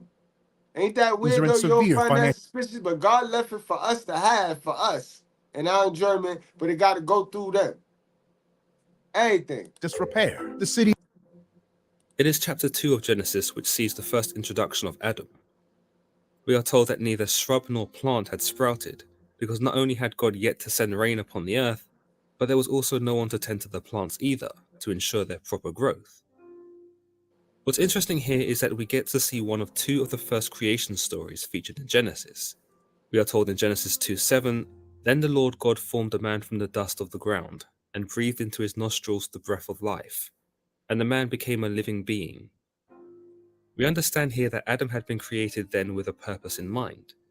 He's not made on a whim or as a result of God's creativity, but because God had a use for him, much like those of the faith believe God has a use for everyone in their own way. Exactly. He had a purpose for us, and our purpose is for us. We need to be on our purpose. Purpose is hella important. That's why every dating coach, every relationship coach talk about purpose. It's in our instructions, bro. Adam's role here was to serve as a caretaker for the Garden of Eden, which we learn from God in Genesis 2:15. The Lord God took the man and put him in the Garden of Eden, to work it and take care of it. Adam is therefore the first human to ever commune with God in any way, as far as Genesis goes. It's hard to imagine the dynamic between Adam and God, given that the Bible does not share much of what their relationship was like, whether it was like that of a father and a son, or whether it was more like that of a boss and an employee. In any case, God appears to treat Adam quite reasonably. He doesn't make him do anything that appears to be too arduous, except to tend to the garden, and even allows Adam to share in the spoils, telling him that he can eat from any tree in the garden. However, in 2:15 of Genesis, God warns him not to eat from the tree of knowledge of good and evil, for if one were to eat from it, they would surely die. This is one of two trees that are named in the Bible, the other being the tree of life. God then begins to believe that Adam shouldn't be alone. He decides that man should have a helper that accompanies him, and we get a glimpse of how much God cares about man, and that he takes into consideration how he is feeling. He understands that Adam, with no one to talk to, would likely have been lonely, and so decides to bring all the animals to Adam to find a suitable companion. He also gives Adam the honor of naming each of the animals, but from amongst them, there is no appropriate mate. So God puts Adam into a deep sleep, and whilst Adam is sleeping, he removes one of his ribs, and then closes up the gap with flesh. From this rib, God created woman, and he brought her to Adam. In Genesis 2:23, we are told that Adam is pleased with God's efforts to make him a companion, as he states, "This is now bone of my bones, and flesh of my flesh. She shall be called woman, for she was taken out of man." Both man and woman were naked in the Garden of Eden, and during this time they felt no shame, for mankind knew not what shame was. Interestingly, This is why we're gonna bring shame back. This is why we're gonna bring shame back, baby. Yeah, because he told me to. The Bible gives us an interesting insight about why relationships between man and woman take form, telling us, "That is why a man leaves his father and mother and is united to his wife, and they become one flesh." What it's trying to tell us here is that as woman was made from a man's rib, a man seeks to be reunited with that rib, thus making him whole again. The rib itself, the woman, also seeks the same unification, and so the bond between man and woman is formed on the same basis. Exactly. That's why it's mental illness for those folks that run around here talking about, "I don't need no nigga," and the niggas, "I don't need no bitch." You's not normal, my nigga. You need to go lay on somebody's couch fast, because that's not normal, bro. Down to the way we reproduce. We can't do it by ourselves, bro. It's only but so many times we gonna drizzle on our nizzles. Fuck is wrong with y'all? Just heal, heal, heal, and you'll find somebody that's dope, bro. I promise you. Heal. You'll be alright. But yeah, that shit ain't normal, bro. And y'all try to normalize that stupid shit. Men and women. The entitled folks that don't want to work on themselves. A need to be complete. I've got a problem that I'm pretty sure you can help me with. Yes, you will be paid for helping me. Actually, in chapter 3 of Genesis, we see the downfall of Adam and Eve, simply entitled The Fall, as we see the emergence of the serpent.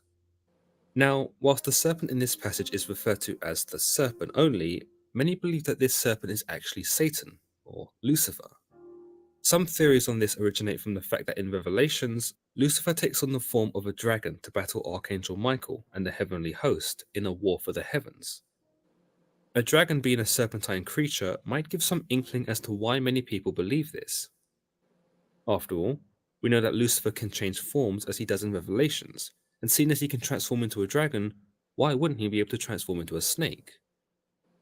Whilst God banished Lucifer from the heavens and cast him down to earth, some ideas suggest that he donned the serpent disguise and snuck into the garden with the sole purpose of getting revenge. And what better revenge could he have against God than to turn his most cherished creation against him? Again, whilst Genesis here does not give us confirmation as to whether this... It sound like that jealous nigga from the first story to me. Sound like that jealous nigga from the first story to me. The only thing is, what's a mini dragon? A snake. Know what I mean? And you was a dragon, that don't mean you was going to turn into a snake. I think that you sent that snake in there. You sent that chick in there because, you know, it had to be somebody that was in there before. It had to have been somebody that was in there before. Lucifer didn't get a chance to get his ass in there. You know what I mean? So it had to have been Lilith, bro. That's just my theory. Serpent was Lucifer or not, it does give the serpent a motive, for otherwise he just appears to be an evil being that has no reasoning to turn Adam and Eve against God, unless the serpent is simply inherently evil. Some people argue that the serpent was created by God to be evil on purpose, so that he could test if mankind would turn against him if given the chance. In this, mankind fails the test miserably. What Genesis does tell us is that the serpent is the most craftiest of God's creations. Now the serpent was more crafty than any of the wild animals the Lord God had made. He said to the woman, "Did God really say, 'You must not eat from any tree in the garden'?" Another interesting point to make of Genesis here is that the serpent appears to single out Eve in his attempt to corrupt mankind. After Eve tells him that they may not eat the fruit from the tree of knowledge of good and evil because they will die, the serpent scoffs, telling her, "You will not certainly die, for God knows that when you eat from it, your eyes will be opened, and you will be like God, knowing good and evil." The serpent doesn't appear to address Adam here at all, and through this, Yo, this is some typical Eve shit, yo. Eve so naive and dumb. Why wouldn't you eat from the tree of life so we can live forever out this motherfucker? You's a dummy, yo. You a dummy. How you eat from the tree of knowledge and still be so dumb, yo?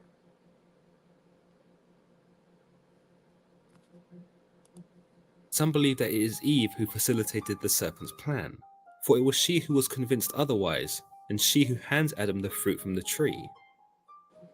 It is also she who reaches for the fruit, and she who takes the first bite.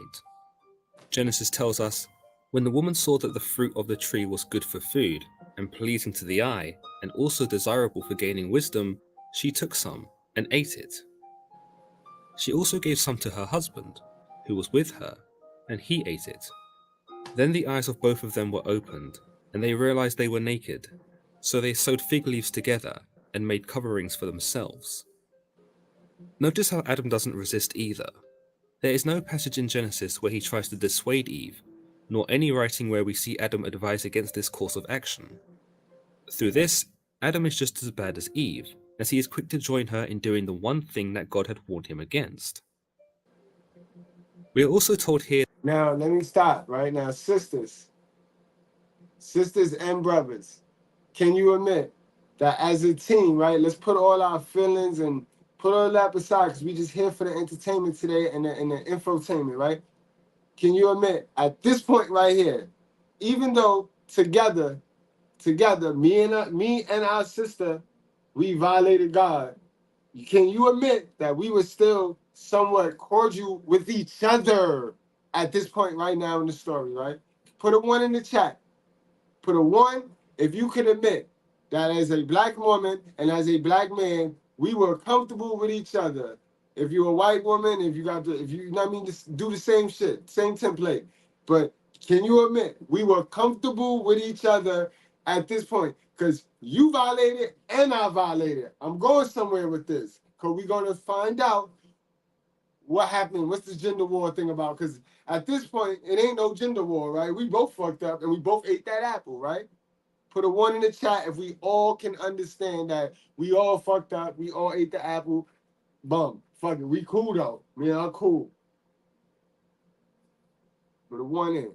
Now put a 2 in if fuck this nigga. Put a 2 in if you want to pop it off right now, Eve. If you want to just play straight dumb like y'all been playing, wink wink, and just pop it off on us right now and blame us for some shit you did.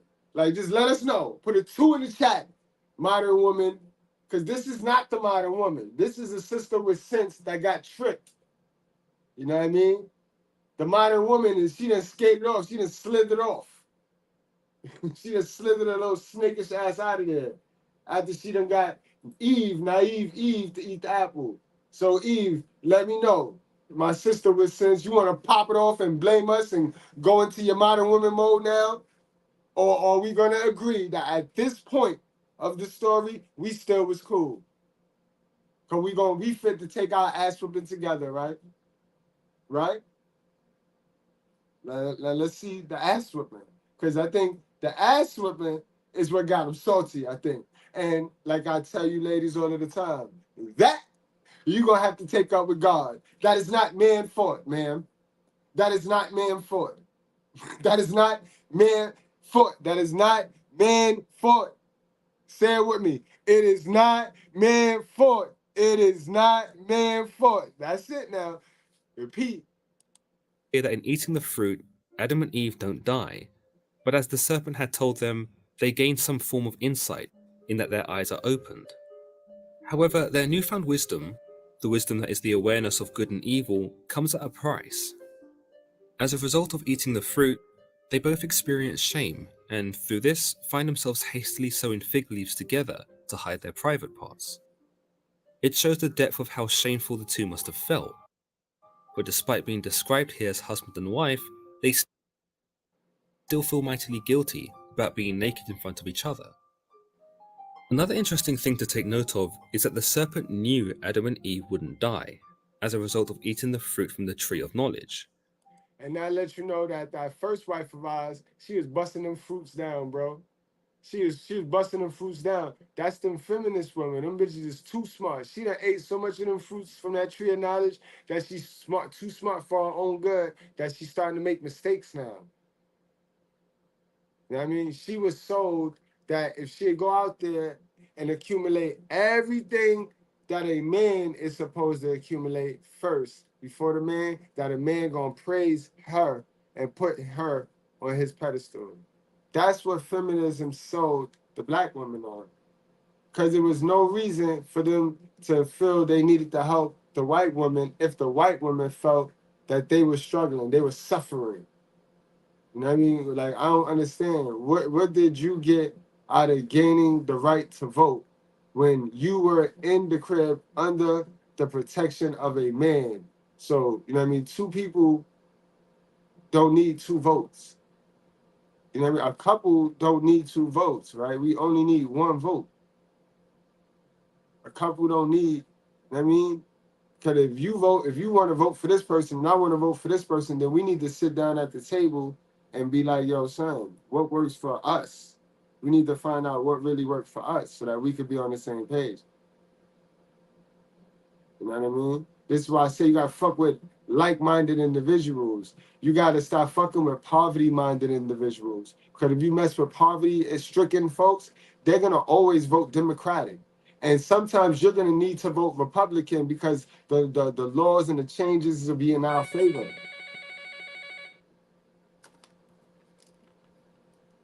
Yeah, what up, mama? Yeah. Yeah, I'm live right now, mama. I'm going to call you right back. All right. I'll tell him you said hi. You know I'm cursing. You know I'm cursing. All right, I'll call you right back, mama. It's my mama. She said, what up? She said, you better not be cursing. She know I'm cursing. She know I'm cursing. But yeah, guys. Forgot my train of thought. Forgot where I was at. But y'all know where I was going. Y'all some smart motherfucking good breads, bro. Y'all know what it is. Y'all know what time it is. It's Could it not be our that the fault. serpent was bluffing? Or did the serpent have some greater knowledge of God's plan? As stated earlier, many believe that the serpent was Lucifer, for Lucifer was once very close to God, close enough that he may have been privy to this particular bit of information. Others believe that God had orchestrated this whole thing, that he lied to Adam and Eve about the fruit being fatal, and that he made the serpent say the opposite, just to see if humans would be loyal to him. Or perhaps the serpent was just that much of a wicked creature, that it believed Adam and Eve would die from eating the fruit, but lied to them in the hopes of seeing them perish. It is also only when the serpent tells Adam and Eve that you will be like God, knowing good and evil, that they decide to eat from the tree. I'm reminded of an old quote that once said, everyone's got a price, and it seems like for Adam and Eve, their price was to be like God. Whilst one may have seen this in a flattering light, it also highlights man's ambition, that he wants to be the most powerful, that he wants to rule the world, that he wants to be the most high, something that may have been eerily reminiscent to God as one such as Lucifer, yet another being he had given his utmost trust to. If you think about it, it's almost no wonder God allows some of the calamities to happen to man throughout the Bible, given that everyone seems to end up betraying him in some way. Recordings just got better. That's a whole fact. Hey, it's Dana from StreamYard. I'm so excited to announce that local recordings are now. God. Soon after they eat from the tree, God comes looking for them and calls out to them, but the two try to hide amongst the trees of the garden. When God does find them, So hell yeah, we definitely on the same team. It definitely ain't no strength between us and the sisters right now. We hiding this shit. We thought we was gonna hide, y'all, but at least we was working as a team. You know what I mean? Like, I don't give a fuck. At least we was working as a team. We was hiding. You know what I mean? She wasn't ratting. We seen a lot of the sisters get snatched up and start ratting. Like, okay, we still was cool. We still was black loving it. Adam tells him that they hid because he was scared of being found naked, to which God answers, "Who told you that you were naked?" Realizing that Adam is aware of his nakedness and his shame, he immediately comes to the conclusion that Adam has betrayed him and eaten from the tree of knowledge. Adam pretty much snitches on Eve straight away. He says, "The woman you put here with me." Now I'm not gonna let that slide. I'm not gonna let that slide. Not gonna let it slide. I'm not gonna let it slide. Brother, Adam, modern man, I ask you, turn yourself into Abraham. Because if you stay Adam, bro, you a whole bitch. That was some bitch shit right there, bro. That was some real mini version of your mother shit right there, boy. Why would you try to snitch on that girl like that, boy? You the leader. I seen niggas do this shit too, boy. Oh man, bro, but keep that. That's a note. I can't let it slide. We telling the truth. Niggas be having these bitch ass tendencies in them, bro. She gave me some fruit from the tree, and I ate it. Here it seems that Adam tries to shift the blame onto Eve, given that he doesn't actually accept responsibility for eating the fruit himself. At no point does Eve or the serpent appear to force Adam to eat it. In fact, he seems quite willing to share in the spoils of the tree if it will grant him the wisdom that the serpent promises. Here, Adam comes across as a child, trying to blame his sibling for stealing cookies from the jar, although he does at least confess to eating the fruit. God then immediately turns his fury upon Eve, saying, "What is this you have done?"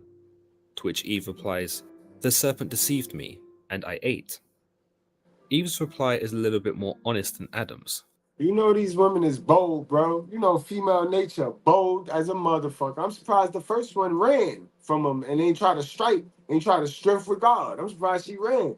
Because they bold. These bitches is bold, bro. Both of them. You see how bold, you see the boldness in both our black women. Remember the video I told you that we have good black women and then we have the hood rats? And I told you there were some things that they both do the same. You know what I mean? This is one of them that they just both do. They both got this dumb shit in them.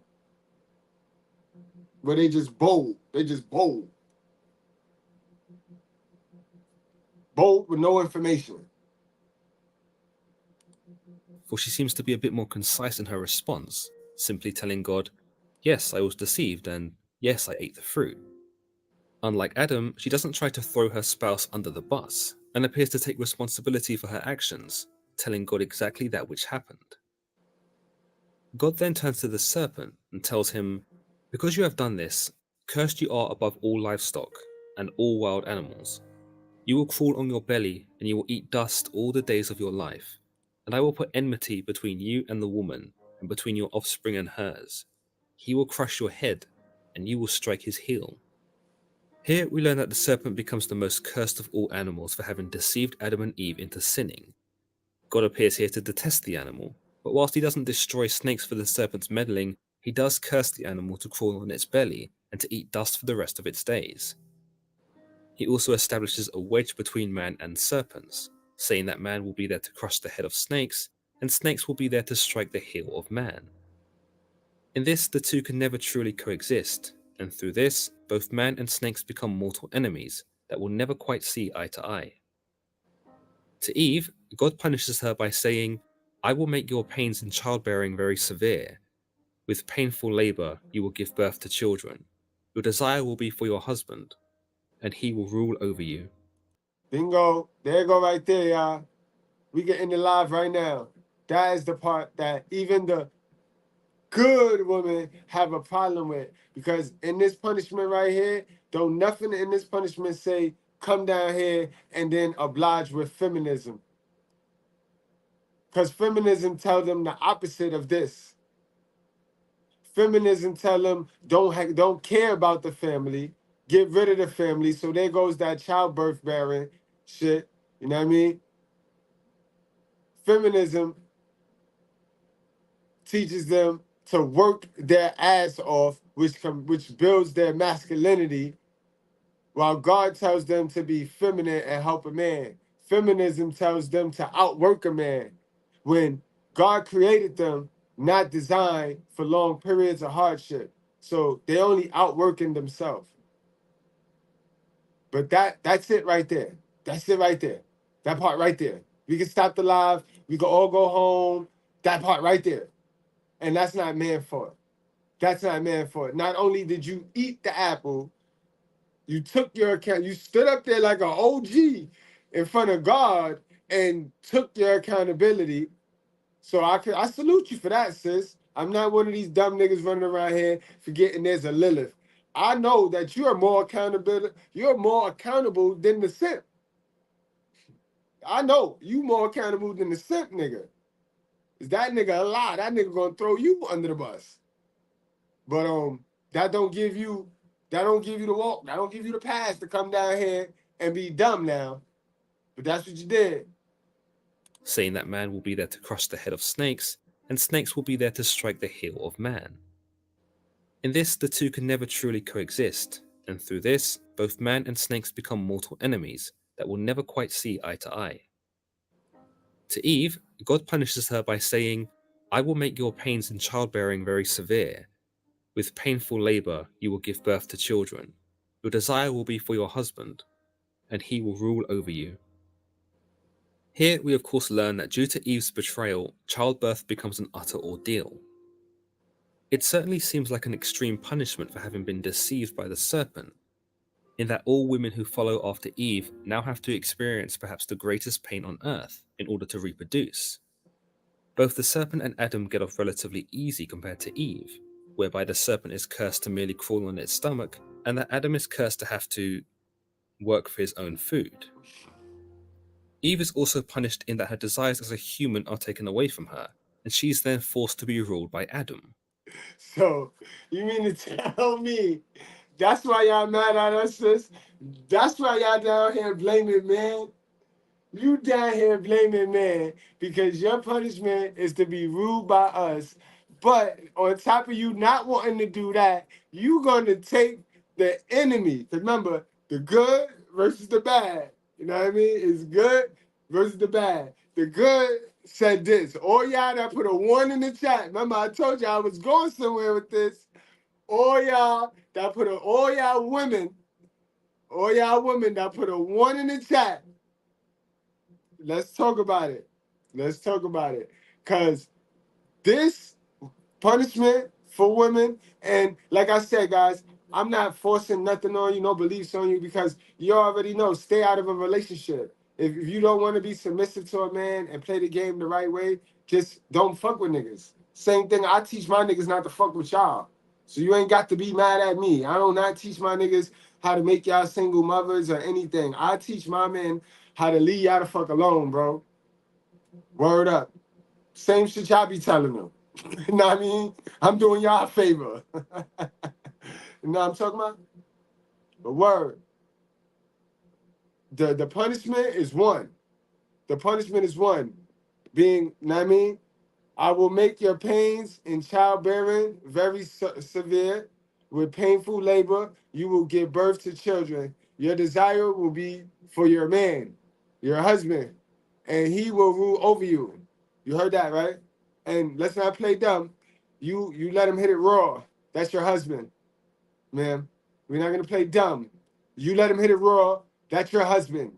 Yeah, God saw it. I ain't need to see it, but you, him, and God saw it. That was the marriage right there, man. So number 1 or number 2. You can always pick number 2 and just go fuck with the evil. Like how most of y'all pick. Most of y'all pick number 2 and don't even know it. Y'all will dead fight me down. But like, no, I picked number 1. Look in the chat. But I'm telling you, man, you're doing on earth. Fuck what you telling us. On earth. In reality, you're fucking with number 2. Because if you're not doing this, you're fucking with number 2. If you came down here to be strong and independent and try to outdo a man and expect a man to want you because you got this and got that and I did this, I did that, I did this, man, can you bring peace? That's all real niggas ask for. Because I got that. I can match all that. Man. Can you bring peace? That's all I care about. And most niggas don't even want to be rich. Most niggas want to be comfortable. We don't care about being rich. We don't need to be rich to be at peace. We simple. Can you bring peace? Because we got the money. You know what I mean? It's been proven that you gonna spoil you milk and you not gonna have cheese. And we gonna spoil you too. But we got the bread. Our value not in our look. Our value not in the milk. Our value in our pocket, man. So keep your comments to yourself. Oh, men age too. Yeah, but money don't. Money don't.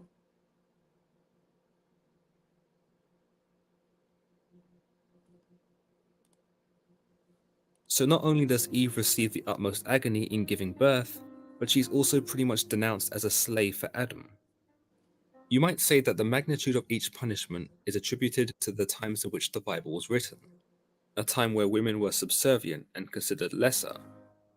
By this, Eve, who some might say serves as a representation for women in this story in the same way Adam represents man, comes across. And y'all stop beating Eve up, yo. Stop beating Eve up. I told you what it is. A lot of y'all struggling with Eves or looking over Eves because your mama is Lilith, bro. Address the issues you got with your mama, bro. Learn how to operate in conversations with your mama where you ain't operating in fear, lying, and pandering and sugarcoating to your own mama. That's nasty. That's disgusting. That's nasty work, bro. That's nasty work. You saw, we had a phone call just now, and I should have did that, Laverne. I should have put Mama on the speakerphone. You know what I mean? But next time. But I don't lie to my mom, bro. Like, what the fuck you scared of? She gonna beat your ass? Y'all niggas is weird, bro. As a scapegoat. Her punishment is grossly disproportionate to Adam's, and the only reason I can think this is because of how women were viewed at the time that Genesis was produced. Women were already something along the lines of servants for their husbands, and so it is no wonder that Eve in this story comes to reflect a similar nature. When we look at Adam's punishment in contrast, it certainly doesn't add up. Perhaps you might say that Adam got the lighter serving of God's wrath because Adam was not the instigator of the sin. It was, after all, not he who took the fruit, nor he who offered the fruit to anyone else. You might also say that as the firstborn, Adam was God's favorite. Notice how God gives Adam the honor of naming the animals, and even gives him a companion in the first place, because he was lonely. God does not appear to give Eve anything at all, and shows her no favoritism or even an inkling that he cherishes her in the same way. Perhaps then this is why we see Adam's punishment as merely an inconvenience, as opposed to an excruciating pain. God tells him, "Because you have listened to the voice of your wife, and have eaten of the tree about which I commanded you, you shall not eat of it. Cursed is the ground because of you. In toil you shall eat of it all the days of your life. Thorns and thistles it shall bring forth for you. And you shall eat the plants of the field. By the sweat of your face you shall eat bread until you return to the ground. For out of it you were taken, you are dust, and to dust you shall return." Here, God explains that the ground Adam walks upon henceforth will be cursed, and that if he wants to survive, he'll have to work his arse off to ensure this. In the Garden of Eden, food was readily available, as God had amply supplied for him. But going forward, Adam would now need to... And y'all know, man, it's rough out here for us. It's hard out here for us, bro. Us doing it the right way. It's like we can't win for winning, but we got to keep going. Ain't nobody giving us shit. Don't nobody give us nothing, guys. Nobody give us nothing. Know what I mean? These women run around here with all these benefits given to them and still got the nerve to not want to do what God said. They still don't want to do what God said, bro. Now we're going to connect it to the ways of the world today. And how that Lilith spirit is winning. That Lilith and Lucifer spirit is winning. Everybody vowed to be one, be a number one. Oh, I'm working with the good. But how is the majority of motherfuckers working with the devil, though? The majority of motherfuckers doing what the devil said to do. They not doing what God said to do. You know what I mean? to get his own food, and this meant planting seeds, growing crops, and harvesting, all in terrain that was plagued by thorns and thistles. He tells him that it is only by the sweat on his face that he will eat bread, in that if he wants to eat, he will have to work hard to do so.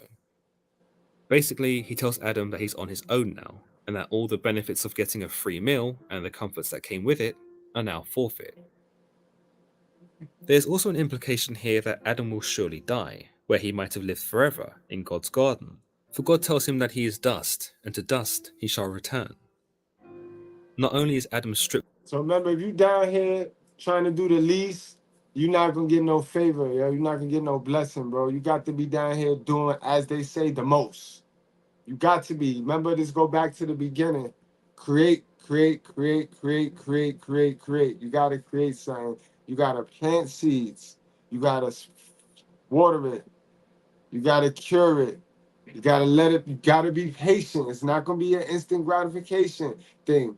You gotta let it and, bro, grow something. Grow something, bro. You got it in you to grow something. You already in the right place. You already intaking the right information. Now it's just a matter of putting your feet to the ground, bro. Trust me, you already in the place with the right information, bro. Of the luxuries of instant food, but he is also mortalized and must now live with the notion that one day he will perish. When I was accepted to SGU, that was one of the greatest days of my life. The faculty at SGU. Again, you might say Eve's punishment is far worse. Adam is merely told to fend for himself, something that both men and women are capable of doing. We are all responsible for feeding ourselves at a certain point, and perhaps this is symbolic for where we leave our parents and caregivers and set out on our own to forge our own paths. Perhaps by this, Adam's betrayal of God was inevitable, for it is outside of the home, or the Garden of Eden, that mankind's destiny begins to really manifest. With the perfection of the Garden of Eden, it would have been hard for mankind to grow, given that everything would have been done for us, and in this, we would have remained the same, perhaps mere pets for God, that exist merely to tend to his garden, as Adam did. Another reason why Adam's punishment isn't even that bad is that Adam was created to work anyway. God seems to punish Adam by forcing him to do hard labor, but labor is what Adam had been created for in the first place, in that he was asked to tend to the Garden of Eden. And that's why feminism got y'all looking crazy, ladies. Did y'all hear that? Ladies, don't let that go over your head. I know that be part of the reason why y'all be upset at us, but it really ain't our fault. You really got to take that up with God. You know what I mean? I told y'all, right? Female nature. God didn't design y'all for long periods of hardship. That's why working 40 hours that feminism sold y'all on, y'all not happy. Y'all not happy. You know what I mean with that? Because everything is designed for you to inherit it from a man. Because all you got to do is be nice and be lovable. But y'all got so much hate in y'all now. And again, it's not y'all fault. Y'all gonna only get what y'all was taught, how y'all was trained up. Now, I understand y'all allow y'all moms to stick their hands in their pocket, but you still left a demon child. You still left number two, fucking doing things that the number two say do.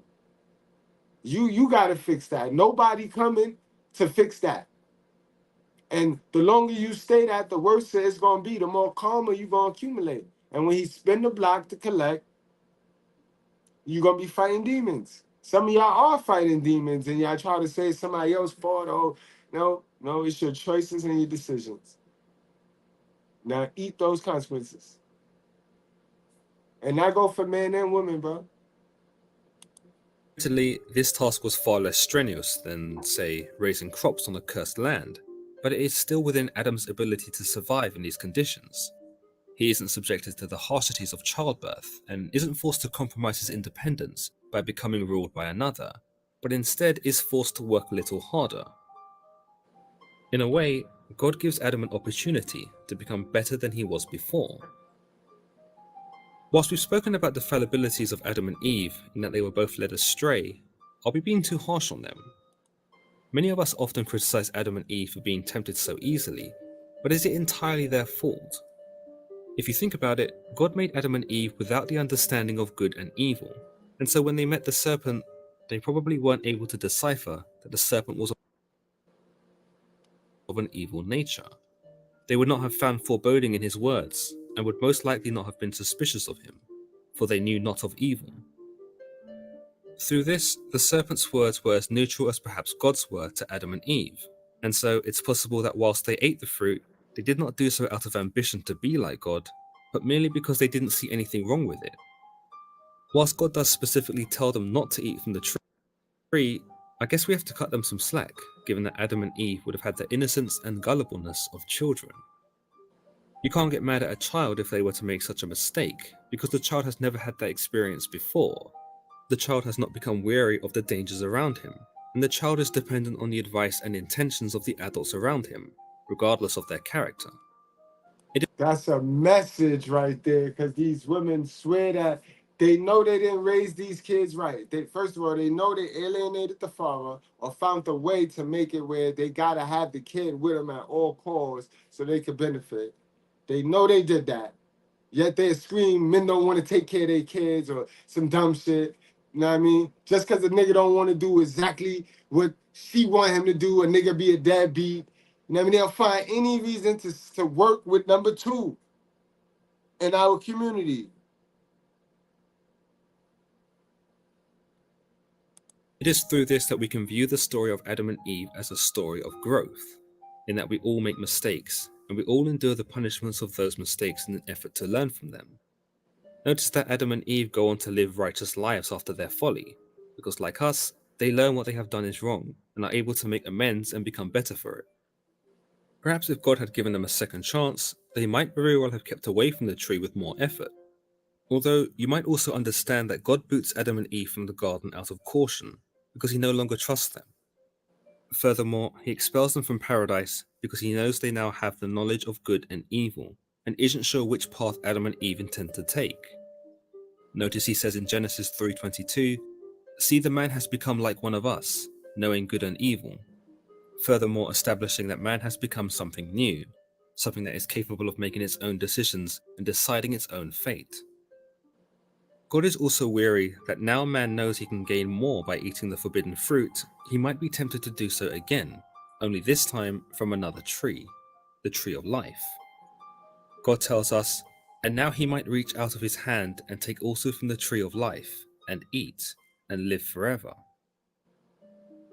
Here, God is aware that man could become even more powerful should he remain in the Garden of Eden, and recognizes the potential for man to do more wrong against him, by consuming the fruits he had told him not to. He gets a glimpse of this new nature of man after having acquired the knowledge of good and evil, in that man is no longer subservient to his every word, but instead more likely to turn on him and use his own gifts to further themselves and become just like him, maybe enough like him to challenge him, as Lucifer once did. We are told, "Therefore the Lord God sent him forth from the Garden of Eden, to till the ground from which he was taken.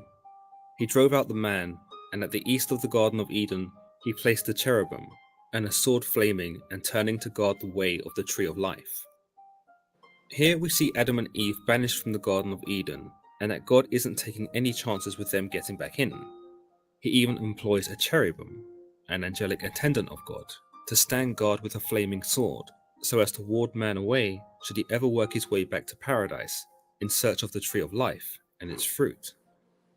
This is an often overlooked aspect of the story of Adam and Eve, in that the tree of life and what it represents is seldom ever talked about in great detail. It is the one other tree that Adam and Eve do not get to taste from, nor are even seen to acknowledge. It's probable that on the Garden of Eden, Adam and Eve did not consider their mortality, given that they were so well cared for, and had their every desire met, and so the tree of life and its fruit, which granted immortality, did not have immediate appeal. But after eating from the tree of knowledge and gaining the understanding that living forever would make them more than human, and in essence similar to God in that they would become immortal, they would eventually yearn to have it. It is why God takes such precautions to keep man away from it after they have been cast out, because the tree of life would offer man a power that perhaps no man should ever inherit, a power that made him as infinite as God himself.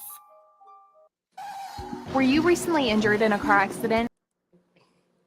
Crazy, crazy, crazy, y'all. We took a crazy 2-hour journey today. Salute to those of y'all that find this entertainment, because you know they be saying, you can't be doing this type of stuff. It's not entertaining.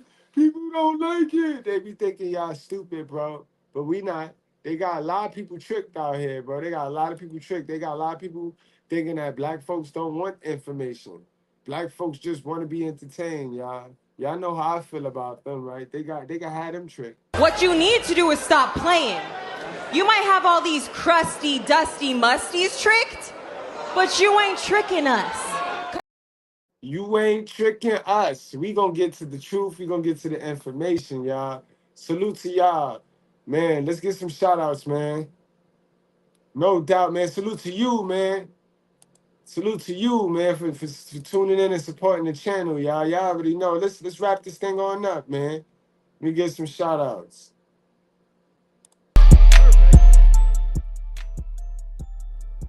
You know, I ain't scared. That's one thing about me. I know my audience. And I know a lot of y'all rock with me because of the way I could break that Bible down. And the way I could, man, we ain't gonna tell nobody else. If they know, they know. But I know my audience, my hardcore audience. And y'all don't be wanting all that regular mid shit. If y'all want that goofy shit, y'all can go to them goofy channels. Ain't nobody doing that how we do. The brutally honest truth. Know what I mean? RPM, salute. Trauma, what's going on, my guy? Toxic ring scandals, what's going on? What up, AKA KDH? Cody for the win, man. Shit, where my title at? Cody, we need you to bring back the championship, Cody. We need you to bring back the title, Cody. We need you to bring back the winged eagle, Cody. Saint, what's going on, my guy, Saint? Salute. J. Scott Sears, what up? Superb quality, what up? Rob Rich in the building. We got our girl Laverne. Laverne is in the building. Laverne be out here, man. What up, Laverne? Salute to you. Sister with sense, for real. And we don't always gotta agree on things. Live free or die. Live free or die hard. That's a fact. Life good. Life good. Life good. Joey Butters. What up, Joey? Lay Jordan. What up, Lay Jordan? Vince Young. What up, Vince? How you doing, man? One mic, so focused, brother. What's going on, brother? Asada. What up, Asada? TC. What's going on, TC? I slide back down to catch those that I missed.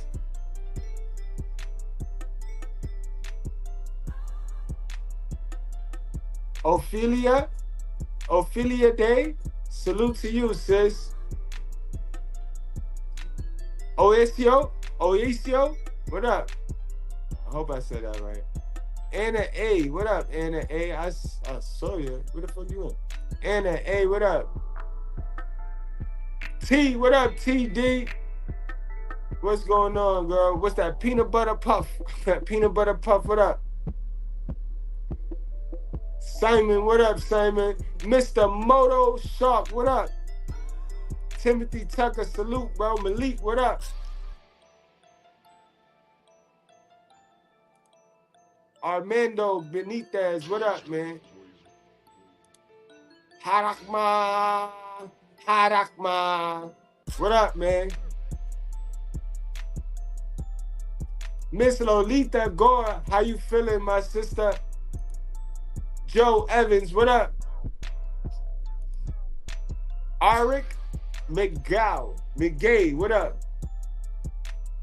McGaw, what up?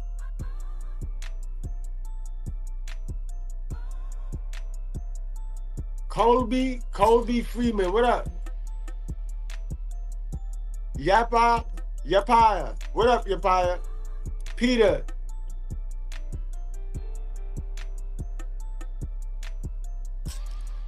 What's that? Kellen? Hey, what up, KD? Scott and Tok, what up? The Descendant Childs, what up? Sean, what up? It sucks to be a Sean nowadays, Sean. You got Sean Kingston, Sean Diddy Combs, Sean. Everybody hates Sean. They don't hate Chris no more. Man, what up, Sean? Layla, what up? Layla, what up? Look at this goddess shit right here. I just talked about this. Goddess Israel, or Alicia in Israel. You stay your ass in Israel, Miss Goddess Reina. You stay your ass in Israel, all right?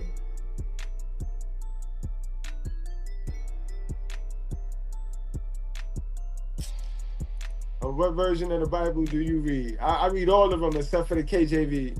I read all of them, every single last one of them except for the KJV. I'm not reading it. I'm going to do a video on King James.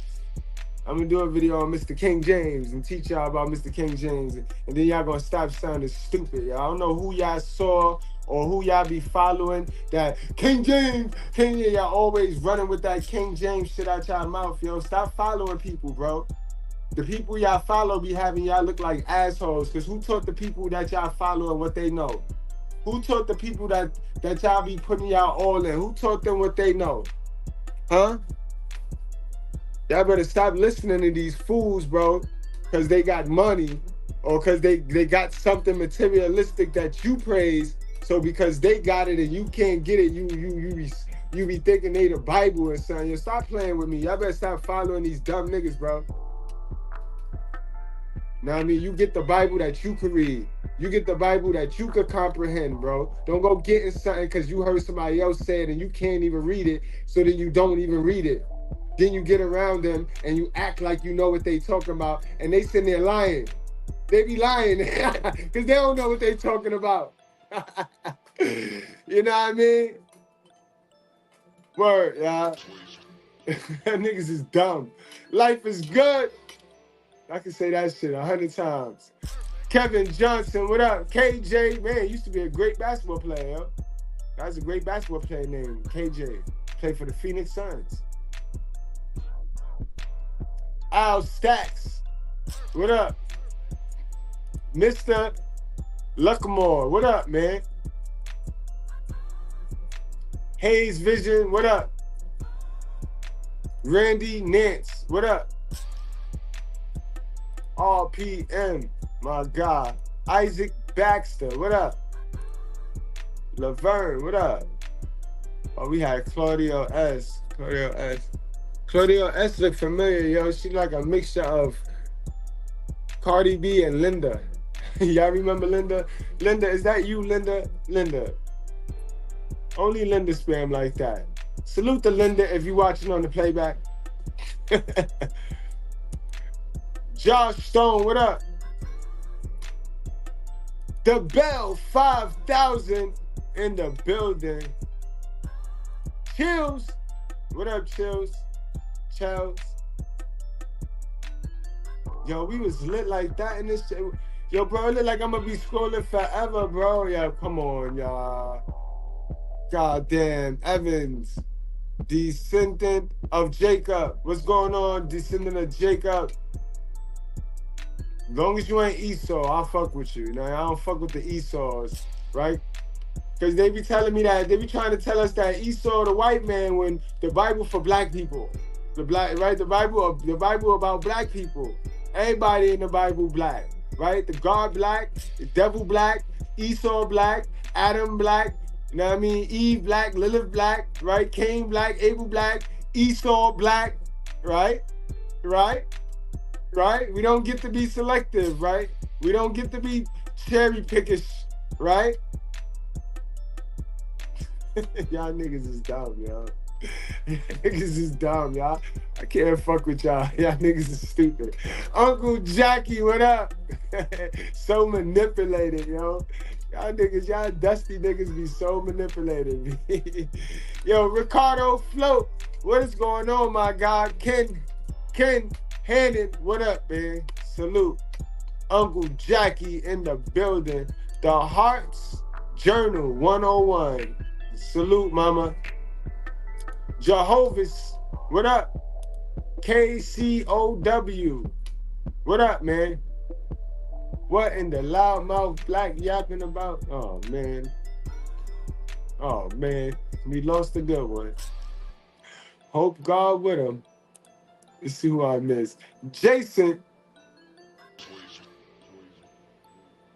Yeah, we know that. You said that 1,000 times.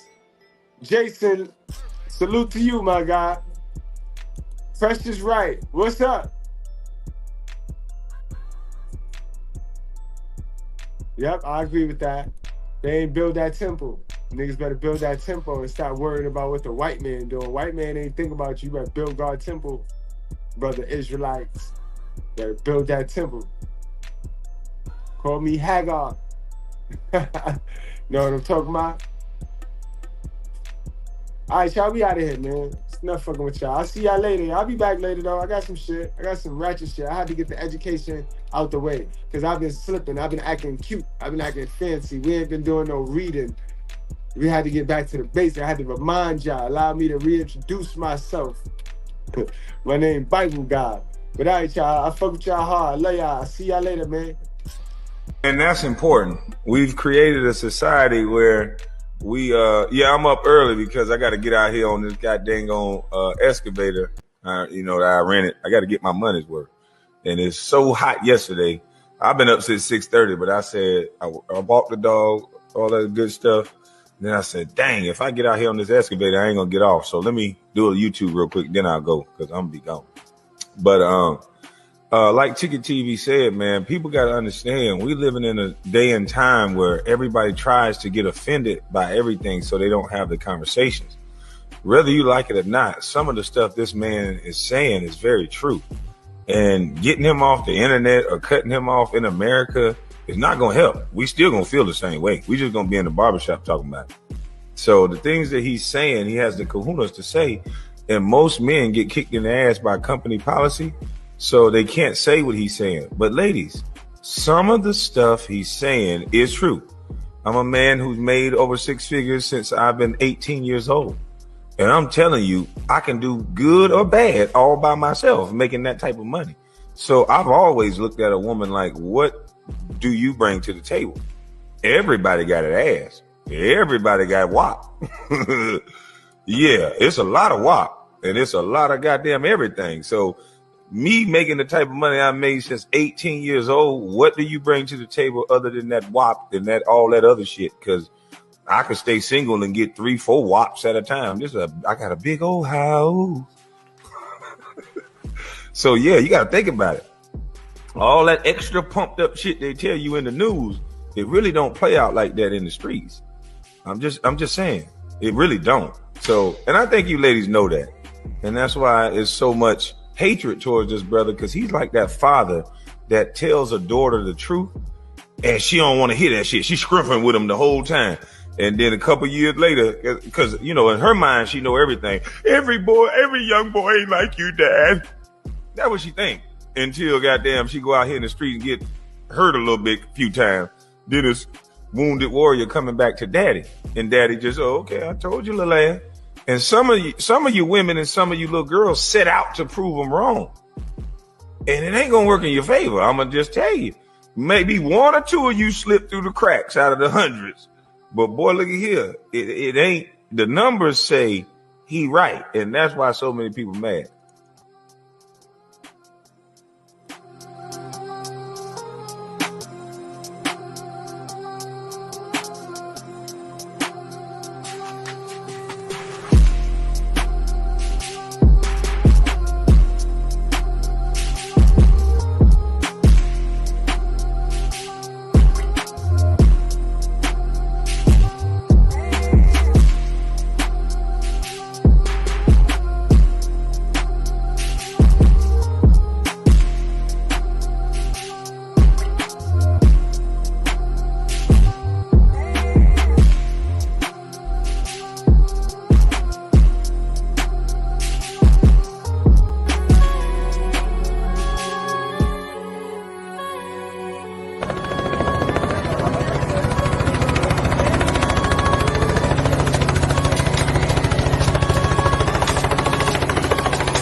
Good.